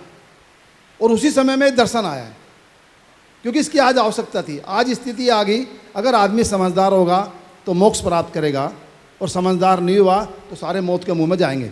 जैसे कि हाकिम से लेकर सब कह रहे कि 50 साल ही दुनिया बचने वाली है। तो इस समय इस दर्शन की आवश्यकता थी। और इस समय ये भी है कि इसको प्रचार करने की दुनिया भर में साधन भी है हमारे पास। आज से पहले साधन नहीं थे। तो इसलिए बस अभी जिम्मेवारी हमारी है कि हम ठीक तरह समझ के एक व्यवस्थित रूप से जो भी लोग सत्य को खोज रहे हैं, उनके सामने इस दर्शन को कैसे पहुंचाएं, उनको कैसे उनसे जोड़े। मेरे ख्याल इतना ही काम रह गया। ये तो सच्चाई है कि ये दर्शन अपनी कमाल करेगा। ये आया ही इस समय, इसलिए इसकी आवश्यकता है। ये इवोल्व जो कह रहे हैं ना, उसके हिसाब से सब कुछ हो रहा है। ये अस्तित्व में व्यवस्था है, इतना मुझे लगता है। बहुत बढ़िया। देखिए सत्यप्रकाश भाई खुश हो जाएं, इससे बढ़िया और क्या बात। बहुत तपस्वी आदमी है। पिछला 35-37 साल जिस तरह से समाज में परिव्राजक की तरह से घूमते हुए लगाया है, और आज तक एक भी दाग नहीं है। तो बहुत पवित्र आदमी, और बहुत सामाजिक रूप से उसके अलावा और कुछ किया ही नहीं। तो मुझको लगता है कि इन सारे लोगों की तपस्या का भी शायद सदुपयोग होने का अब समय आ गया। हाँ, कह दो आप, कह दो आज जो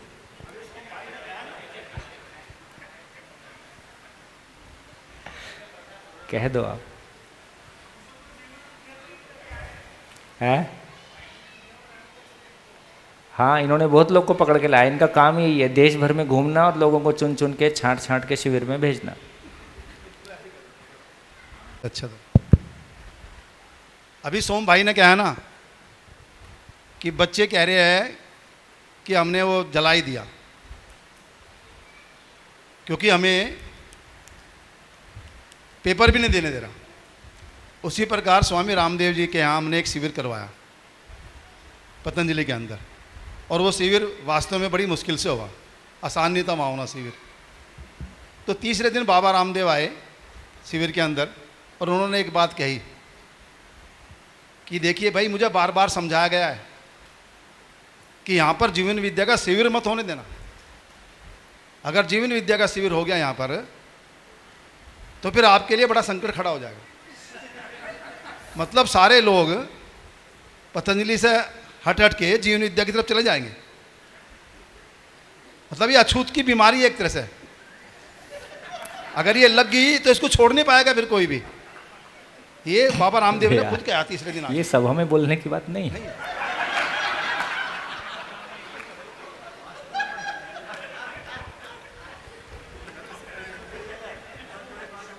नहीं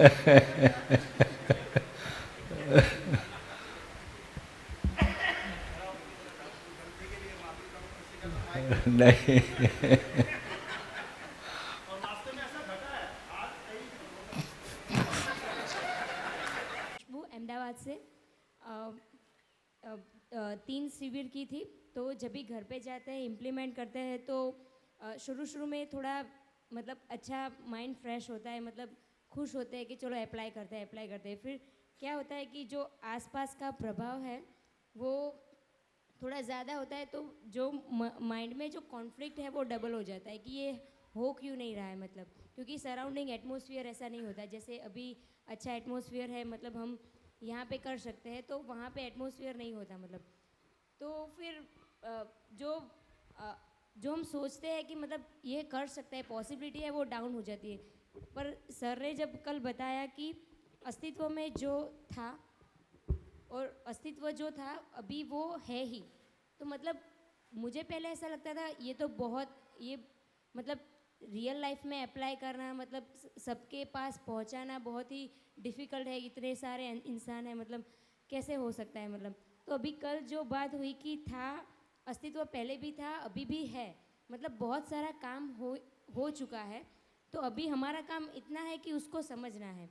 तो मुझे बहुत कुछ खास काम नहीं करना है, उसको समझना है और उसको स्प्रेड करना है, तो सब कुछ अपने आप ही हो जाएगा। तो कल उसकी संभावना मुझे ज़्यादा दिखी और बस ये ज्ञान के थ्रू समझना है, पर उसको इस धरती को समझ के उसको और ज़्यादा मतलब वो जीने लायक रहे ऐसी बनानी है, मतलब वो क्लियरिटी अब मुझे अब इसकी पॉसिबिलिटी ज़्यादा दिखती है। तो वो जो डाउन हो जाता था, जो मतलब जो मेरी विश थी वो डाउन हो जाती थी, अब वो मुझे लगता है कि अब मतलब ये पॉसिबल है, तो मेरी जो पॉसिबिलिटी है वो ज़्यादा हुई सर।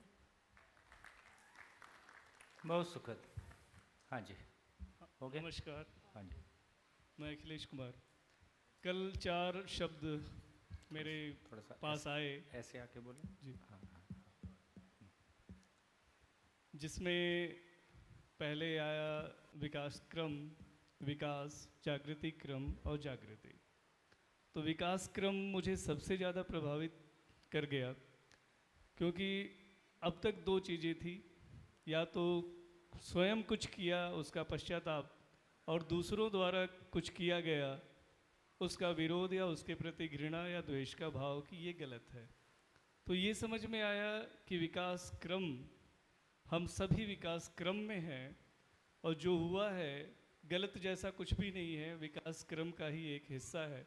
इसको समझने के बाद 2 बातें हुई, एक तो पश्चाताप समाप्त होता है, दूसरा किसी और के काम को गलती की नज़र से देखने से जो विरोध और द्वेष पैदा हो रहा था उससे काफ़ी आराम महसूस हो रहा है।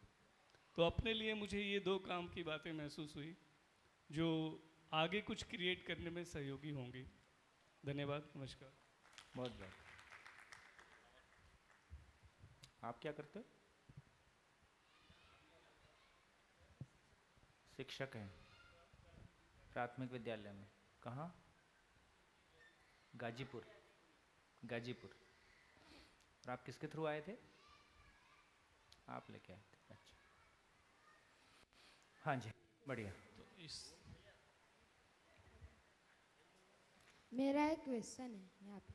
हाँ, ये ओम बोलते हैं सब, ओम, तो ये ओम क्या है? वो उन्हीं से पूछना। हर चीज़ की राय। तो कल से जो सेशन चल रहा है तो उसी से संबंधित क्वेश्चन है। कल अजय भाई भी ले रहे थे तो उस समय भी क्वेश्चन आया था। पिछले से शिविर में भी मैंने पूछा था, थोड़ा स्पष्ट हुआ था, लेकिन फिर भी जा रहा है मन उस पर कि जैसे खाली स्थान है और इकाई है, और मैं एक इकाई के रूप में हूँ। मैं यानी वो जीवन वाला पार्ट, शरीर नहीं। तो मैं इकाई हूँ, और कल से थोड़ी क्लियरिटी और हुई कि ये इकाई कभी समाप्त नहीं हो सकती। तो मैं जब भी जीव अवस्था में या ज्ञान अवस्था में किसी को धारण करूँगा तो वो मैं ही, ये वाली इकाई ही धारण करेगी। तो ये थोड़ी सी बात मैंने ध्यान में आ रही है, और इसलिए शायद ये कभी पता भी लग सकता है कि मैंने अभी तक कितनों को धारण किया था, कितने शरीर चलाए हैं, कितने शरीर चलाए हैं। एक बात है ध्यान में आ रही। तो इसमें क्वेश्चन जो निकल कर आ रहा है कि ऐसी इकाइयाँ, इसका मतलब इस खाली स्थान में अनंत ऑलरेडी हैं। ऑफ कोर्स, क्योंकि जो हम लोग जानते हैं या मानते हैं कि कुछ लोग थे पहले, आज 750 करोड़ हैं, कल को जाने और कितने करोड़ हो जाएं। तो इसका मतलब कि जो वो जीवन या जो इकाई है वो धारण कर रही है नए नए शरीर चलाने को, तो इसका मतलब कि वो इसमें ऑलरेडी पहले से है। तो वही मैं जानना चाहता हूँ कि ऐसा है क्या। आज उस पर थोड़ी क्लैरिटी और बनेगी। जी जी, तो बात करें। हाँ जी, बढ़िया हो गया, आगे बढ़े। हेलो, नमस्कार भैया। हाँ, सारी अच्छी स्वीकृति। आपका परिचय एक बार। नितिन विसनगर से। सारी अच्छी दूरी बनाए रखनी है। इसमें ऐसा समझ में आता है कि शरीर और जीवन में भी एक अच्छी दूरी बनाए रखने में भी निरंतर सुख की प्राप्ति हो सकती है। नहीं, वो थोड़ा सा और खोलें, क्या बोल रहे हैं? सारी अच्छी दूरी। हाँ, जीवन और शरीर के बीच में अच्छी दूरी बनाने से क्या मतलब? हम अपने आप को देखते रहेंगे, अपने विचारों को देखते रहेंगे, तो भी समझ में आएगा सब कुछ। मतलब जो आप कह रहे हैं उसको थोड़ा सा खोलेंगे तो उसका मतलब यही हुआ कि शरीर को हम मेरे समझने के साधन के रूप में देखते रहेंगे। ये शरीर से एक अच्छी निश्चित दूरी, दोनों के होने का अर्थ ऐसा है। शरीर से बहुत आसक्ति हो जाए और शरीर से ही सुखी होना है, ये भी हो सकता है। और शरीर जिस अर्थ में है उस अर्थ में शरीर को पहचानना है, ये भी हो सकता है। तो उस अर्थ में आपकी बात सार्थक है। हाँ जी। नमस्ते भैया, एक शेयरिंग करना चाहूँगा। जैसे अब तक जब परिचय शिविर हुआ और अब विकल्प शिविर हो रहा है, तो उस समय पुराने कुछ सालों से जो मैंने जो अनुभव किया उस आधार पे मुझे ऐसा लगता था कि मैं बहुत मुद्दों के प्रति ज़्यादा संवेदनशील रहता था और जल्दी से बदलना, सब कुछ जानना, ऐसी चीज़ होती थी। तो इसका मूल कारण मुझे कल पता लगा। कल हमने शेयर भी किया कि मैं पूरे दिन में केवल एक बात को सोचता रहा। रात वाले सेशन में एक छोटी सी बच्ची जो माइक लेके इधर उधर पूरे दिन दौड़ रही थी, उसने रात को एक क्वेश्चन किया था कि संसार का केंद्र बिंदु क्या है, अजय भाई से। तो मेरे को ये विश्वास हुआ कि नई पीढ़ी में भी बहुत ज़्यादा संभावना है। इस चीज़ को हम अपने जीवन काल में पूरा सुधारना चाहते हैं, 100% करना चाहते हैं, ये अच्छी बात है। पर आगे भी संभावना है, मतलब निराशा की कोई जगह है नहीं। अभी जैसे छोटे छोटे बच्चे भी प्रश्न कर रहे हैं, तो इसका मतलब चीज़ें तो चलेगी आगे। तो काफ़ी अच्छा लगा मुझे। जैसे आपने कहा कि खालिस्तान मूल ऊर्जा है, तो सूर्य की ऊर्जा को सोलर पैनल बना के हमने बैटरी में स्टोर कर लिया। तो ऐसे ही इस ऊर्जा से ऐसा कोई पैनल बनता होगा मनुष्य के लिए भी कि बिना खाना पीना खाए भी, बहुत से लोग सुना ऐसा, बिना भोजन के भी वो सालों रह गए। तो कोई ऐसा पैनल, उसमें थोड़ा प्रकाश डालिए आप।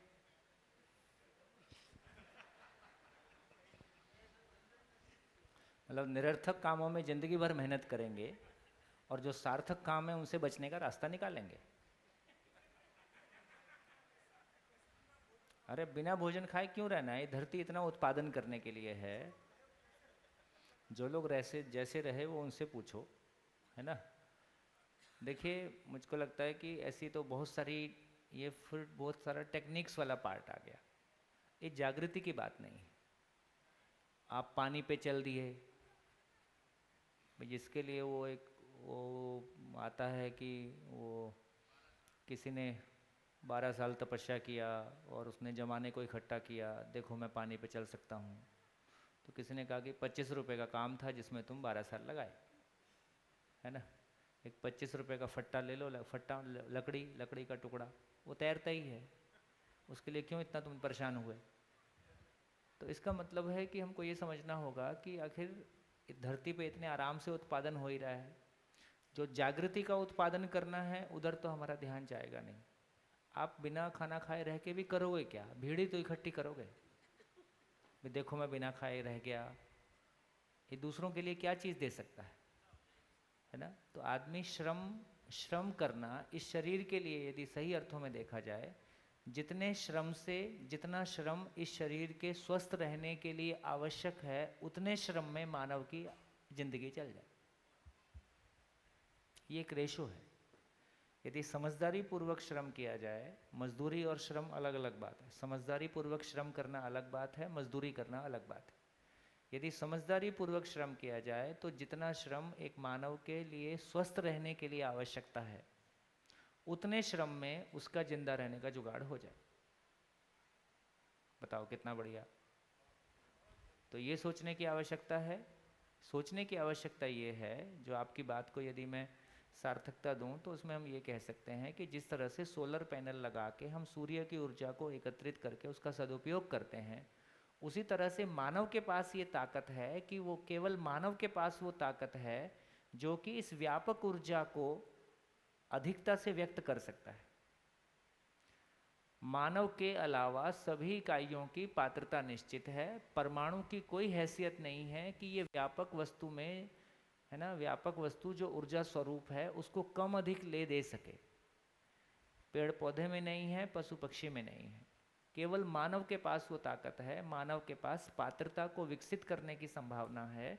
तो एक मानव जब स्वयं को शरीर मान के जीता है, जीव चेतना में जीता है, वो केवल मिनिमम एनर्जी वहाँ से ड्रॉ करता है, उसको मिनिमम लेवल को व्यक्त करता है। विचार के लेवल पे जीता हुआ उससे अधिक को व्यक्त करता है, साक्षात्कार के लेवल पे उससे अधिक को व्यक्त करता है, साक्षात्कार बोध के लेवल पे पूर्ण हो जाए उससे अधिक को व्यक्त करता है, और आत्मा के लेवल पे उसको संपूर्ण को व्यक्त करता है। इसलिए आप देखोगे मन के स्तर पे जीने वाले व्यक्तियों का प्रभाव दूसरे लोगों के साथ कैसा है। उनकी कोई सुनता ही नहीं, ना घर में सुनता ना बाहर सुनता, और रोना गाना ही करते रहते। विचार के लेवल पे जीने वाले व्यक्ति का प्रभाव क्षेत्र जाता है, और किसी साक्षात्कार बोध के लेवल पे जीने वाले का प्रभाव उससे अधिक हो जाता है, और अनुभव के स्तर पे खड़े होने वाले व्यक्ति का प्रभाव, है ना, अधिकतम हो जाता है। तो ये व्यापक वस्तु में सोलर पैनल लगा के और इस ऊर्जा को खींच के व्यक्त करना, या इस वहाँ से ऊर्जित ऊर्जा को अधिकतम व्यक्त करना, ये मानव की ताकत है, ये करने लायक काम। और संसार में जितना भी जलवा हम भौतिकता का देखते हैं, वो जलवा भी उस ताकत का ही जलवा है। आखिर संसार में कुछ भी बड़े काम हुए हैं विचार पूर्वक ही हुए हैं, इच्छा पूर्वक ही हुए हैं। तो जिन भी लोगों ने अपने जो भी पुरुषार्थ किए उसके चलते उनके भीतर कोई विचार और इच्छा शक्ति व्यक्त हुई है, उस इच्छा शक्ति से ही बड़े बिजनेस एम्पायर क्रिएट हुए हैं, वो इच्छा शक्ति से ही बड़े पॉलिटिकल मूवमेंट हुए हैं, बड़े सोशल मूवमेंट हुए हैं, बड़े रिसर्च हुए हैं। तो किसी बड़ा इच्छा शक्ति के बिना ये कुछ भी नहीं हो सकता। तो चाहे हम भौतिकता में तमाम उपलब्धियों की चर्चा करें, वो भी इसी व्यापक वस्तु का ही एक्सप्रेशन है। इस पे हमारा ध्यान जाएगा तो फिर ऑटोमेटिकली जब हम कह रहे हैं कि संसार का केंद्र क्या है, तो संसार का केंद्र यही है, व्यापक सत्ता ही संसार का केंद्र है। इसलिए इसको मध्यस्थ सत्ता कहा। इसलिए पूरे दर्शन को क्या बोला? मध्यस्थ सत्ता, मध्यस्थ क्रिया, मध्यस्थ बल, मध्यस्थ शक्ति, मध्यस्थ जीवन। इसलिए इसको मध्यस्थ दर्शन कहा। इसको समय आने से और खोलेंगे।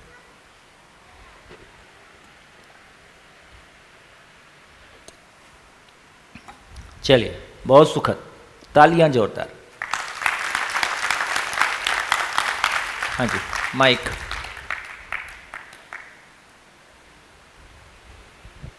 क्वेश्चन है, कल जैसे एंड में वो सवाल निकला था ना कि डूबा भीगा गिरा वाला जो कॉन्सेप्ट चल रहा था, उसमें आपने एक सेंटेंस कहा था कि अधिक शक्ति कम शक्ति से व्यक्त होती है, तो वो खालिस्तान के संदर्भ में है कि अगर खालिस्तान हर जगह लगता है वो हो गया। और कल जो मैंने सेंटेंस बोला उसका मीनिंग का कुछ मिस इंटरप्रिटेशन हो रहा है, ऐसा मेरे को लगा। हाँ, जो था नहीं वो होता नहीं, वो इस संदर्भ में है कि जैसे धरती पे पदार्थावस्था है, प्राणावस्था है, जीवावस्था है, ज्ञानावस्था है, भ्रमित और जागृति की अपेक्षा है, उसके लिए काम चल रहा है।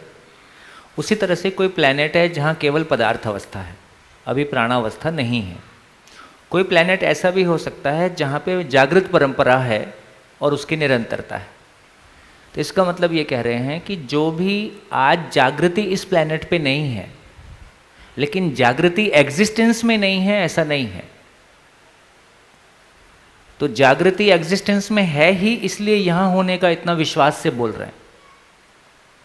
तो जो था नहीं वो किसी एक प्लैनेट की स्थिति ये हो सकती है कि वो अपने इवोल्यूशन के प्रोसेस में किसी एक जगह में, एक बच्चा है लेकिन जवानी उपलब्ध है इसी प्लैनेट पे, उस बच्चे में अभी उपलब्ध नहीं है। एक जवान उपलब्ध है, उसको वहाँ भी बुढ़ापा उपलब्ध नहीं है, पर उसी धरती पे बुढ़ापा उपलब्ध है। तो सब कुछ उपलब्ध है। इस पूरे एग्जिस्टेंस की बात करेंगे तो एग्जिस्टेंस अपने आप में पूर्ण है, उसमें सब कुछ उपलब्ध है। बाकी सब कोई प्लैनेट अपने शैशव काल में है, तो ये प्लैनेट जागृति के अर्थ में अपने शैशव काल में है, अपने बचपन से गुजर रहा है। लेकिन इस एग्जिस्टेंस में जागृति नहीं है, ऐसा नहीं, क्योंकि एग्जिस्टेंस के लेवल पे जब जाते हैं तो काल टूट जाता है, समय की गणना टूट जाती है। तो समय की गणना किसी एक आदमी की शरीर यात्रा में है, समय की गणना एक प्लैनेट के इवोल्यूशन में है। लेकिन ये एग्जिस्टेंस कब से है और एग्जिस्टेंस में कितनी इकाइयाँ हैं और इसका फैलाव कितना है, यहाँ के हमारे सारे गुणाभाग टूट गए। मतलब तो ये इस सेंस में था। दूसरी बात जो कही कि अधिक शक्ति कम शक्ति से व्यक्त होती है, जैसे इलेक्ट्रिसिटी अपने आप में एक प्रभाव क्षेत्र है जो किसी जड़ वस्तु से, भौतिक वस्तु से, मशीन से व्यक्त होता है। मन की ताकत शरीर से व्यक्त होती है, वृत्ति की ताकत मन से व्यक्त होती है। तो आत्मा बुद्धि से व्यक्त होता है, बुद्धि चित्त से व्यक्त होता है, चित्त वृत्ति से व्यक्त होता है, वृत्ति मन से व्यक्त होता है, मन शरीर से व्यक्त होता है, और शरीर एक गाड़ी चलाता है, शरीर एक गाड़ी चलाता है, और इस तरह से काम होता है। तो अधिक शक्ति कम शक्ति से व्यक्त होता है। जब भी कम शक्ति अधिक शक्ति से व्यक्त होना चाहता है, यही अंतर्विरोध है। जब शरीर मन को चलाए तो कम शक्ति अधिक शक्ति को चलाना चाहती है, मन विचार को चलाए, ये कम शक्ति अधिक शक्ति को चलाना चाहती है, विचार इच्छा को चलाए, ये अधिक शक्ति से व्यक्त होना चाहती है, और एक विचार, एक इच्छा बुद्धि का समर्थन चाहे गलत करते हुए वो दे नहीं पाता है। तो जब भी ये नेगेटिव होता है, इसी का नाम अंतर्विरोध और समस्याएं है ना।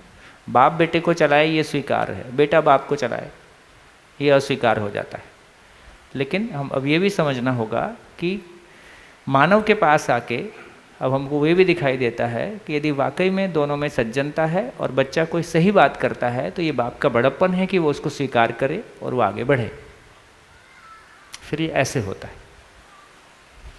बढ़िया।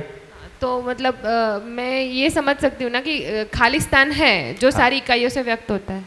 हाँ, ये खालिस्तान ही सभी इकाइयों से व्यक्त है। जड़ संसार से क्रिया के रूप में व्यक्त है, प्राण संसार से स्पंदन के रूप में व्यक्त है, पशु शरीर को चलाते हुए जीवन से आशा के रूप में व्यक्त है, भ्रमित मानव से कल्पनाशीलता के रूप में व्यक्त है, जागृत मानव से ज्ञान के रूप में व्यक्त है। बढ़िया, हो गया। आगे चले। चलिए, तो कल जितनी हमने बात कर ली है और जितना सभा में अभी हमने समराइज़ करने के लिए थोड़ा समय लगाया, लेकिन मुझको लगता है कि ये आवश्यक है। जितनी जितनी बात हम करते चलें, उसको स्थिर करते चलें। कोर्स पूरा करना भी काम नहीं है, लेकिन जितनी बात हो जाए। मैंने कह दिया, सारा शिविर और अध्ययन बिंदु शिविर का इतना ही मतलब है कि 15 बुक्स में जो कंटेंट लिखा हुआ है वो पढ़ के समझने का कॉन्फिडेंस हमको आ जाए, अपनी परिस्थितियों के अनुरूप हम उसको समझने के लिए कोई डिज़ाइन बना पाएँ और उस तरह से हम चल पाएँ। है ना। चलिए,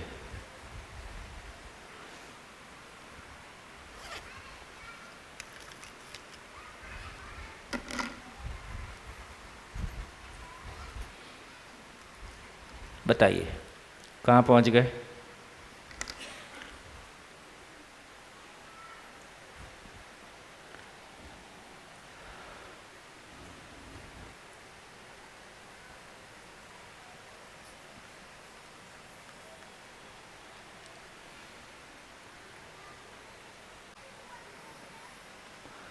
सृष्टि कैसे बनी।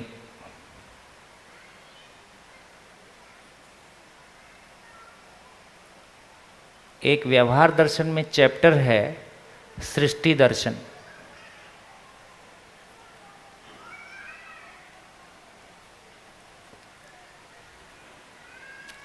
अब हम इस पे बात कर सकते हैं।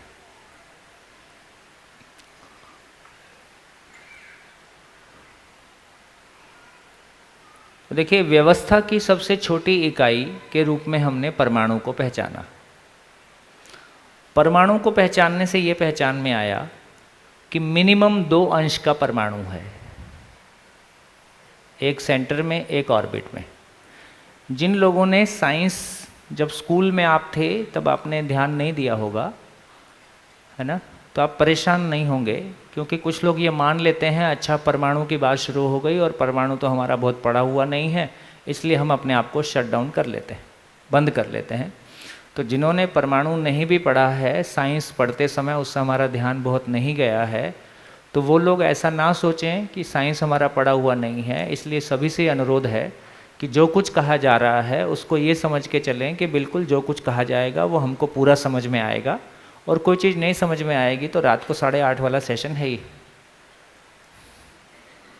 एक्स्ट्रा क्लास की व्यवस्था की गई है, और क्या चाहिए बता।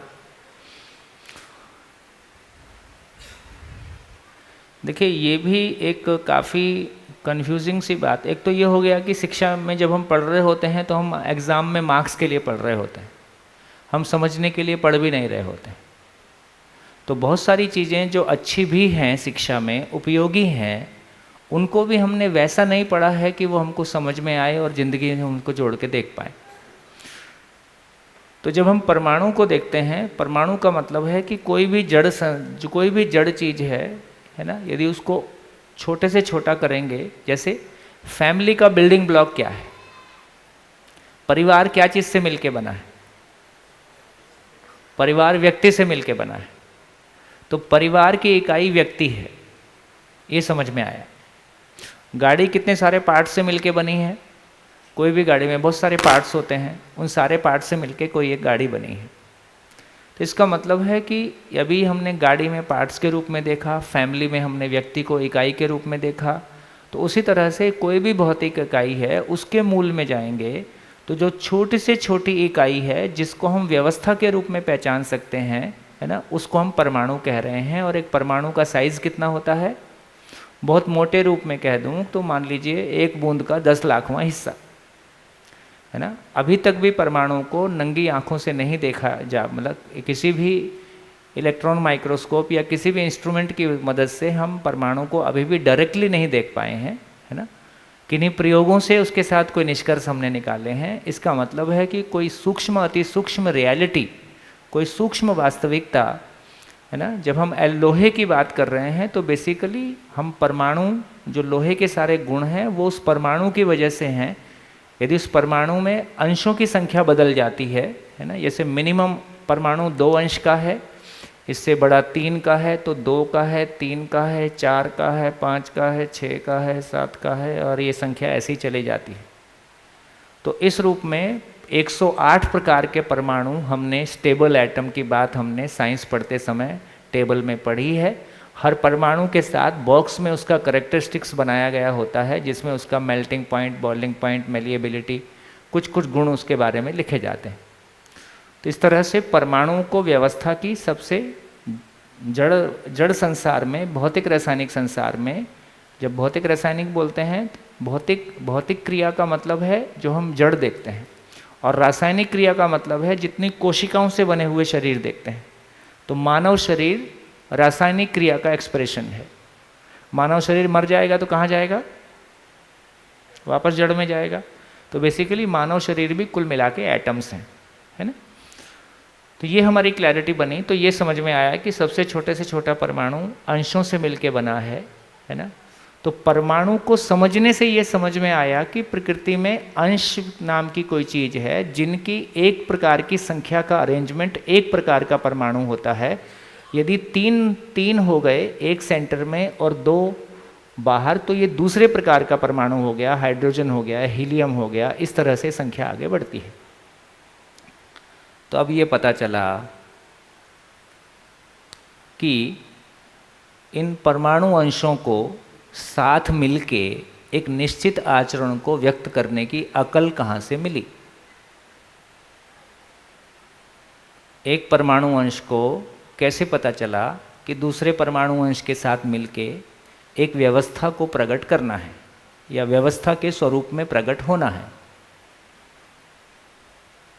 बढ़िया है ना। जैसे जब हम साइंस पढ़ते हैं तो कोई भी जगह में 2 फंडामेंटल क्वेश्चन पूछो, सारा मामला गिर जाता है। जैसे एक दूसरे को चीज़ें क्यों आकर्षित करती हैं? बोले ग्रेविटेशन होता है। तो ग्रेविटेशन कहाँ से आया? बोले बस होता है। साइंस में ये बात अभी तक भी अननोन है कि ये एटम के अंदर पार्टिकल घूमते हैं तो इनके लिए ऊर्जा कहाँ से आती है, ये अभी तक हमारे लिए नोन नहीं है। कुछ हम हाइपोथेटिकल मॉडल देते हैं, लेकिन अभी तक भी ये बहुत क्लियर नहीं है। हम बायोलॉजी में पढ़ते हैं तो बहुत सारी चीज़ें हम ऐसी पढ़ते हैं जो मिस इंटरप्रिटेशन है। जैसे हम बायोलॉजी पढ़ते हैं तो उसमें बहुत क्लियरली लिखा है कि कोशिकाएं गलती करती हैं इसलिए नई प्रजातियां बनती हैं। ये 10th की बायोलॉजी की बुक में लिखा है ना। और चीज़ों की गहराई हमको कैसे दिखाई देती है? साइंस में भी हम ये समझते हैं कि रेटिना एक 2 डायमेंशनल सरफेस है। इस पर कोई भी चीज़ जब आँख से हम देखते हैं तो उसका आकार कैसा बनता है आँख पे? वो 2 डायमेंशन होती है कि उसमें 3 डायमेंशन होती है? लंबाई चौड़ाई ही दिखता है कि गहराई भी दिखता है? तो ये क्लियर है कि उसमें लंबाई चौड़ाई ही दिखती है। तो फिर गहराई कैसे दिखती है? हाँ, तो साइंस में हम ये लिखा हुआ है कि 2 आँख होने से गहराई दिखती है। ठीक है, लेकिन ऐसा कोई नहीं सोच रहा है यार एक आँख वाले को गहराई दिखती है कि नहीं दिखती है। एक आँख वाले लोग होते हैं कि नहीं होते हैं? होते हैं। उनको गहराई समझ में आता है कि नहीं आता है? नहीं। वो एक्सपेरिमेंट भी कराते हैं। एक उसमें एक आँख बंद करो और ऐसा सुई डालो तो वो कन्फ्यूज़न होता है, क्योंकि हमको 2 से देखने की आदत है। तो इसका मतलब है गहराई समझ में आती है, दिखती नहीं है आँख से। गहराई को पहचानने वाली चीज़ जीवन है ना। वो रेटिना पे 2 डायमेंशनल ही बनता है, लेकिन गहराई को समझने वाली चीज़ जीवन है। तो ऐसे बहुत सारी चीज़ें हैं जिनको अभी हम जिस तरह से एक्सप्लेन कर रहे हैं, तो मुझको लगता है कि साइंस भी हमको बेहतर समझ में आती है जब हमको ये फंडामेंटल, जब हमको कोएग्जिस्टेंस समझ में आता है। तो साइंस को लेके समझने का दृष्टिकोण हमारी व्यावहारिक ज़िंदगी से बेहतर जुड़ पाता है। जब हमको कोएग्जिस्टेंस समझ में आता है तो धर्म अध्यात्म की बुक्स में भी जो कुछ कहा जा रहा है वो और बेहतर समझ में आता है, उसका सम्मान हमारी नज़रों में बढ़ता है। जैसे पोषक पटेल जी कल कह रहे थे कि जीवन विद्या शिविर करने के बाद मेरे को बहुत सारी चीज़ें, जो कुछ हमारी परंपरा घर में चल रहा था, वो बेहतर समझ में आया, है ना। तो अभी जब हम रूटीन ज़िंदगी में बहुत सारे जो भी धर्म और मजहब से हम जुड़े हुए हैं, जो भी गुरुजी और किताबों से हम जुड़े हुए हैं, उनको हम उनके व्यक्तित्व का सम्मान करते हैं। वो जो बोलते हैं उसको हम समझते हैं, ऐसा बहुत कम है। हम जिस भी धर्म को मानते हैं, अधिकांश लोगों के घर में तो उसकी किताब नहीं मिलेगी। सर्वे करके देख लो। हम अधिकांश लोग जिन भी हिंदुओं के रूप में हम जिस भी धर्म को मानते हैं, उसकी किताब कितने लोगों के घर में मिलेगी वो देख लो।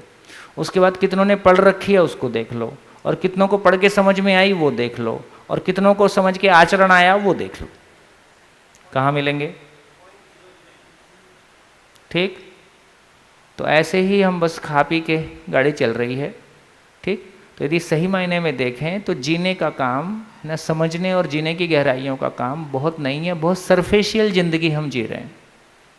तो कोई एलियन इस प्लेनेट को देख के जाते होंगे तो बहुत मजाक करते होंगे, बोले यार बहुत एकदम बकवास लोग ऐसे ही टाइम पास कर रहे। भाई आजकल बात तो करते हैं, यूएफओ आता है, एलियन आता है ना, एरिया 51, ऐसा बहुत सारी बात करते रहते हैं। तो अब यहाँ इस बात का उत्तर मिलता है कि परमाणु अंश बेसिकली, परमाणु अंश कहाँ है? खाली स्थान में है, और खाली स्थान खाली नहीं है, वो ऊर्जा स्वरूप है। तो खाली स्थान ऊर्जा उस परमाणु अंश से भी आर पार है। तो खाली स्थान अपने आप में मूल ऊर्जा स्वरूप है। खाली स्थान ऊर्जा स्वरूप है। खाली स्थान स्वयं में पूर्ण है। खाली स्थान स्वयं में क्रिया शून्य है। देखिए, ये क्रिया शून्यता ही पूर्णता है। ये अद्भुत, ये जो क्रिया शून्यता है, ये कोई अद्भुत चीज है। ये क्रिया शून्यता ही पूर्णता है, क्योंकि क्रिया में पूर्णता वैसा नहीं है ना। क्रिया शून्यता ही है कि वो असीम है। यदि क्रिया है तो वो सीमित ही होगा, है ना। चाहे जीवन जैसी वास्तविकता, चाहे जीवन में आचरण पूर्णता की, क्रिया पूर्णता की बात हम कर रहे हैं, लेकिन फिर वो एक सीमित, यदि क्रिया है तो इकाई सीमित होगा, ये निकल के आया। क्रिया हो और असीमता हो, ये दोनों चीजें एक साथ नहीं हो सकती। इसलिए जीवन का भी निश्चित आकार है, आयतन है ना, बाहर नहीं है, वो आगे की बात है। तो क्रिया शून्य है। तो खाली स्थान ऊर्जा स्वरूप है, ये अपने आप में पूर्ण है, क्रिया शून्य है। क्रिया शून्य होते हुए समस्त इकाइयों में क्रियाशीलता का आधार है। इसलिए उस ऊर्जा में होने मात्र से ऊर्जित है, ऊर्जित होके घूर्णन गति के साथ, अपने जगह में घूर्णन गति करने के साथ साथ वो एक रैंडम मोशन में रहता है, ऐसा कहा गया। और दूसरा भी अपने घूर्णन गति के साथ, स्पिन मोशन के साथ रैंडम मोशन में रहता है।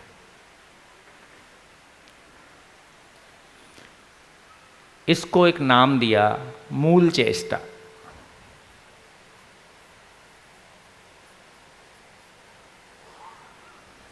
मूल चेष्टा।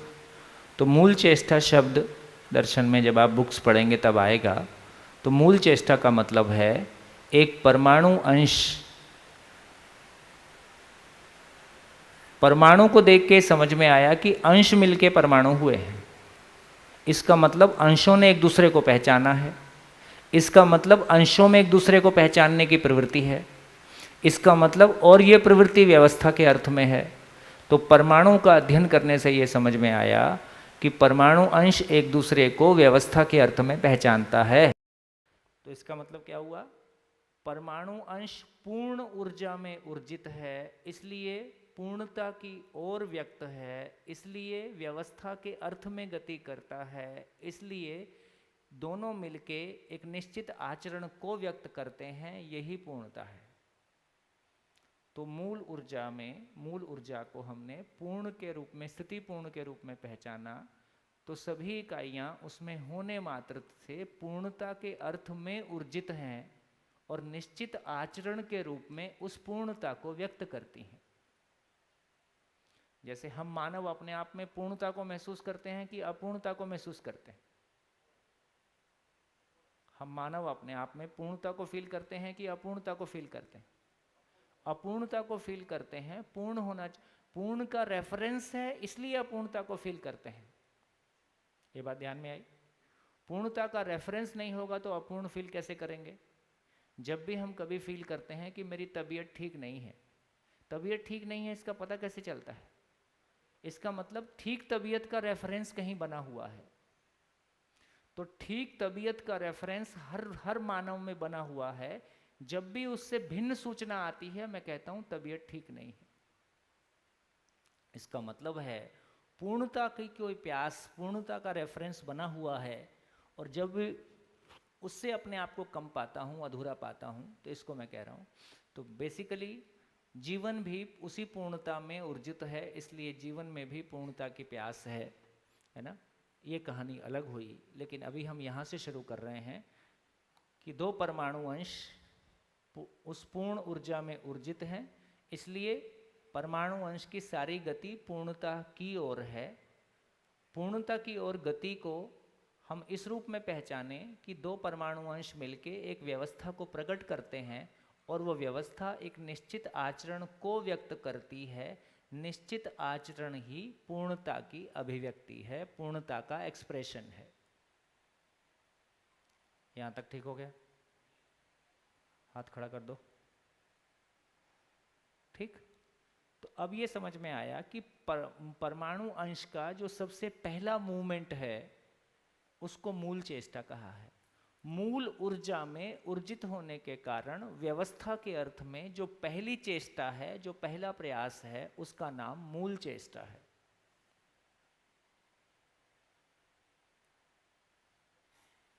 बढ़िया है? हाँ, फिर से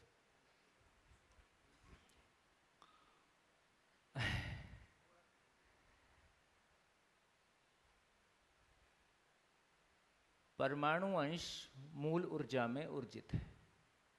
मूल ऊर्जा में ऊर्जित होने के आधार पर पूर्णता की ओर गति है, पूर्णता के अर्थ में गति है। ये पूर्णता के अर्थ में गति का प्रमाण ये है कि परमाणु अंश मिलके एक व्यवस्था को व्यक्त करते हैं। व्यवस्था को व्यक्त करने का मतलब है कि वो व्यवस्था निश्चित आचरण को व्यक्त करती है, एक पूर्ण आचरण को व्यक्त करती है, क्योंकि पूर्ण में ऊर्जित है। बिल्कुल वैसे ही जैसे जलेबी होती है ना, तो आटे में कोई मीठा नहीं होता।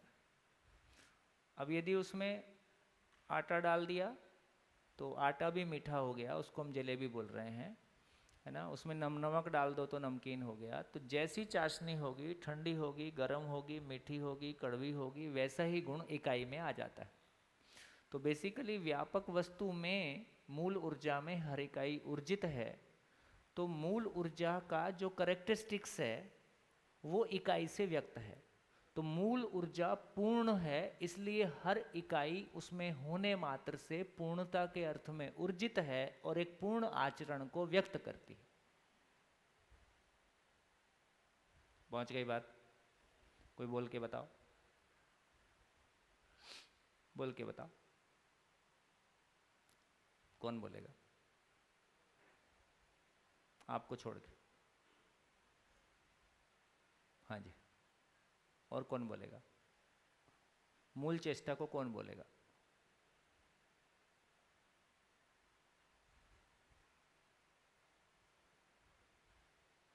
हाँ जी, माइक, चलिए बोलिए बोलिए।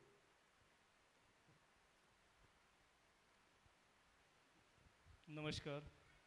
परमाणु अंश मूल ऊर्जा में ऊर्जित है और वो निरंतर गति में है, पूर्णता की गति में है, पूर्णता में है। और वो इस पूर्णता में होने की वजह से, होने के कारण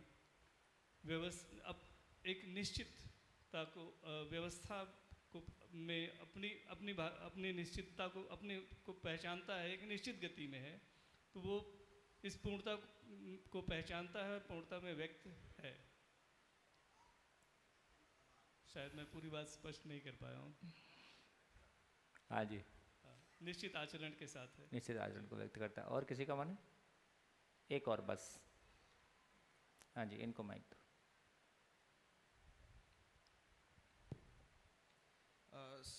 सभी इकाइयाँ मूल ऊर्जा में ऊर्जित है, मतलब सारे अंश, परमाणु अंश।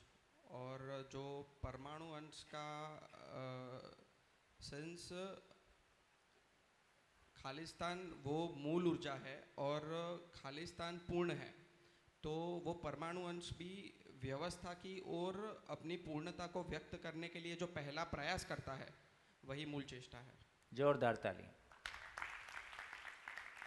बढ़िया हो गया। तो इससे अभी की बात को यहाँ पूरा करते हैं कि सृष्टि की सभी इकाइयाँ पूर्णता में ऊर्जित हैं, पूर्णता में गर्वित हैं, इसलिए पूर्णता को व्यक्त करती हैं। निश्चित आचरण ही पूर्णता को व्यक्त करने की पहचान है। मानव के अलावा सभी इकाइयाँ प्रकृति विधि से पूर्णता को पहचानती हैं। मानव के अलावा सभी इकाइयाँ बाय नेचर पूर्णता को पहचानती हैं और पूर्णता को व्यक्त करती हैं, इसलिए मानव के अलावा सभी इकाइयों के आचरण की निश्चितता है। ठीक है, तो सृष्टि में सभी इकाइयाँ पूर्णता में ऊर्जित हैं, इसलिए पूर्णता को व्यक्त करती हैं, इसलिए सभी इकाइयाँ प्रमाणित होने के अर्थ में हैं, अपने होने को प्रमाणित करती हैं। निश्चित आचरण के स्वरूप में हो जाना अपने आचरण को प्रमाणित करना है। मानव भी उसी मूल ऊर्जा में ऊर्जित है, इसलिए मानव में भी पूर्णता की प्यास है। मानव में पूर्णता की प्यास, मानवता में पूर्णता की पहचान नेचुरल नहीं है।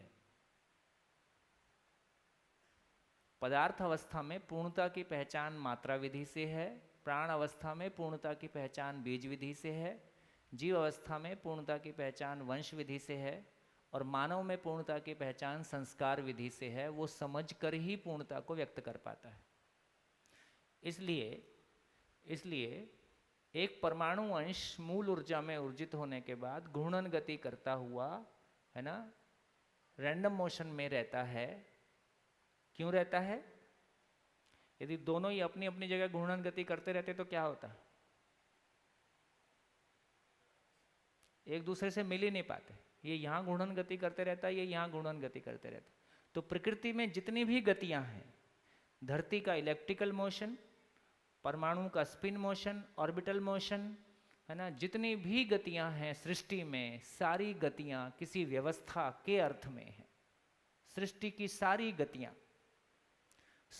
सारी गतियाँ व्यवस्था के अर्थ में हैं। धरती पे भूकंप आए, ज्वार भाटा आए, सुनामी आए, यदि वो प्राकृतिक विधि से आ रही हैं तो प्रकृति की व्यवस्था के अर्थ में है, मानव को नुकसान पहुंचाने के लिए नहीं है। उसके आने का पैटर्न में एक निश्चितता है, उस निश्चितता को पहचाना जा सकता है, उस निश्चितता के साथ जिया जा सकता है। नेचुरल? हाँ, यदि वो नेचुरल है। अभी मानव ने धरती के भीतर मान लो 3 से 4 हजार परमाणु बम टेस्ट किया है ना, चाहे हवा में किया कि धरती में किया कि रेगिस्तान में किया कि समुद्र में किया, उसके वाइब्रेशन को कौन एब्जॉर्व करेगा? तो धरती एब्जॉर्व करेगी। अल्टीमेटली एब्जॉर्व करेगी तो कोई ना कोई गलत तरीके से फूटेगी। ठीक है, तो इसका मतलब है कि जो मानव के द्वारा हस्तक्षेप किया वो पैटर्न अनप्रेडिक्टेबल है। जो नेचुरल सुनामी या नेचुरल ज्वालामुखी या चीज़ें हैं वो प्रेडिक्टेबल हैं, इसलिए वहाँ ना रहा जाए तो कैसे रहा जाए, उसको मानव वर्कआउट कर देता है। तो इस रूप में ये कहा कि सृष्टि में जितनी भी गतियाँ हैं वो सभी गतियाँ व्यवस्था के अर्थ में है।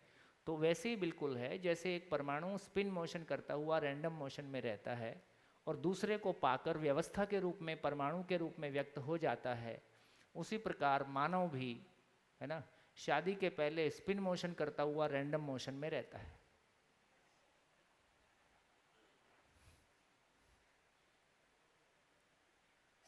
तो गली गली घूमता है, कोई तो होगा, और किसी एक को पाकर व्यवस्था के रूप में हो जाता है। तो मैकेनिकली मानव व्यवस्था में नहीं हो सकता है।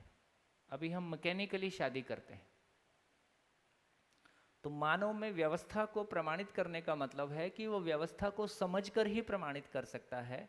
इसलिए मानव में व्यवस्था में होने की प्यास है, व्यवस्था में जीने की प्यास है, बिना समझे व्यवस्था को प्रमाणित कर नहीं पाता है। इसलिए हमने अपनों से दुख पाया है, अपनों को दुख दिया है। इस दुख को मिटाने के लिए आप चाय पी सकते हैं। हाँ जी,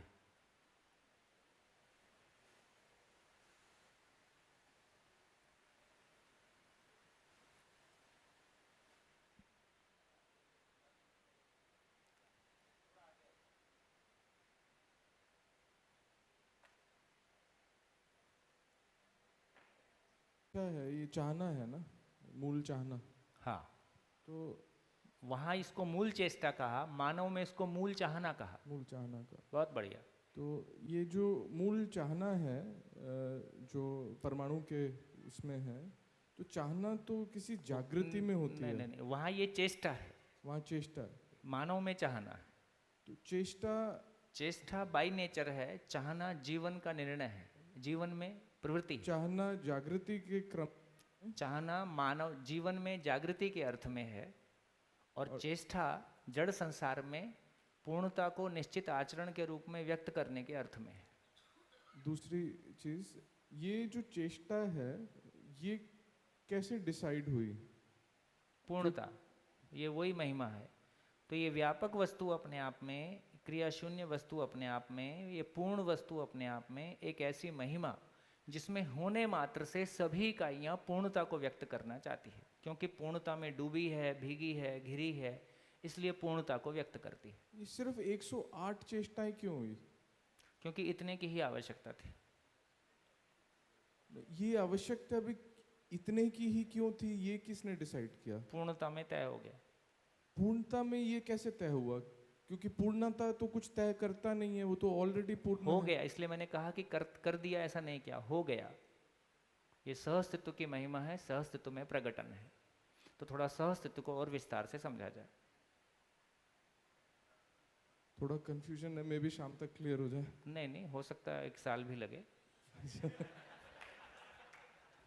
इतनी भी क्या जल्दी? हजारों साल के भ्रम एक ही दिन में निबटना चाहते हो,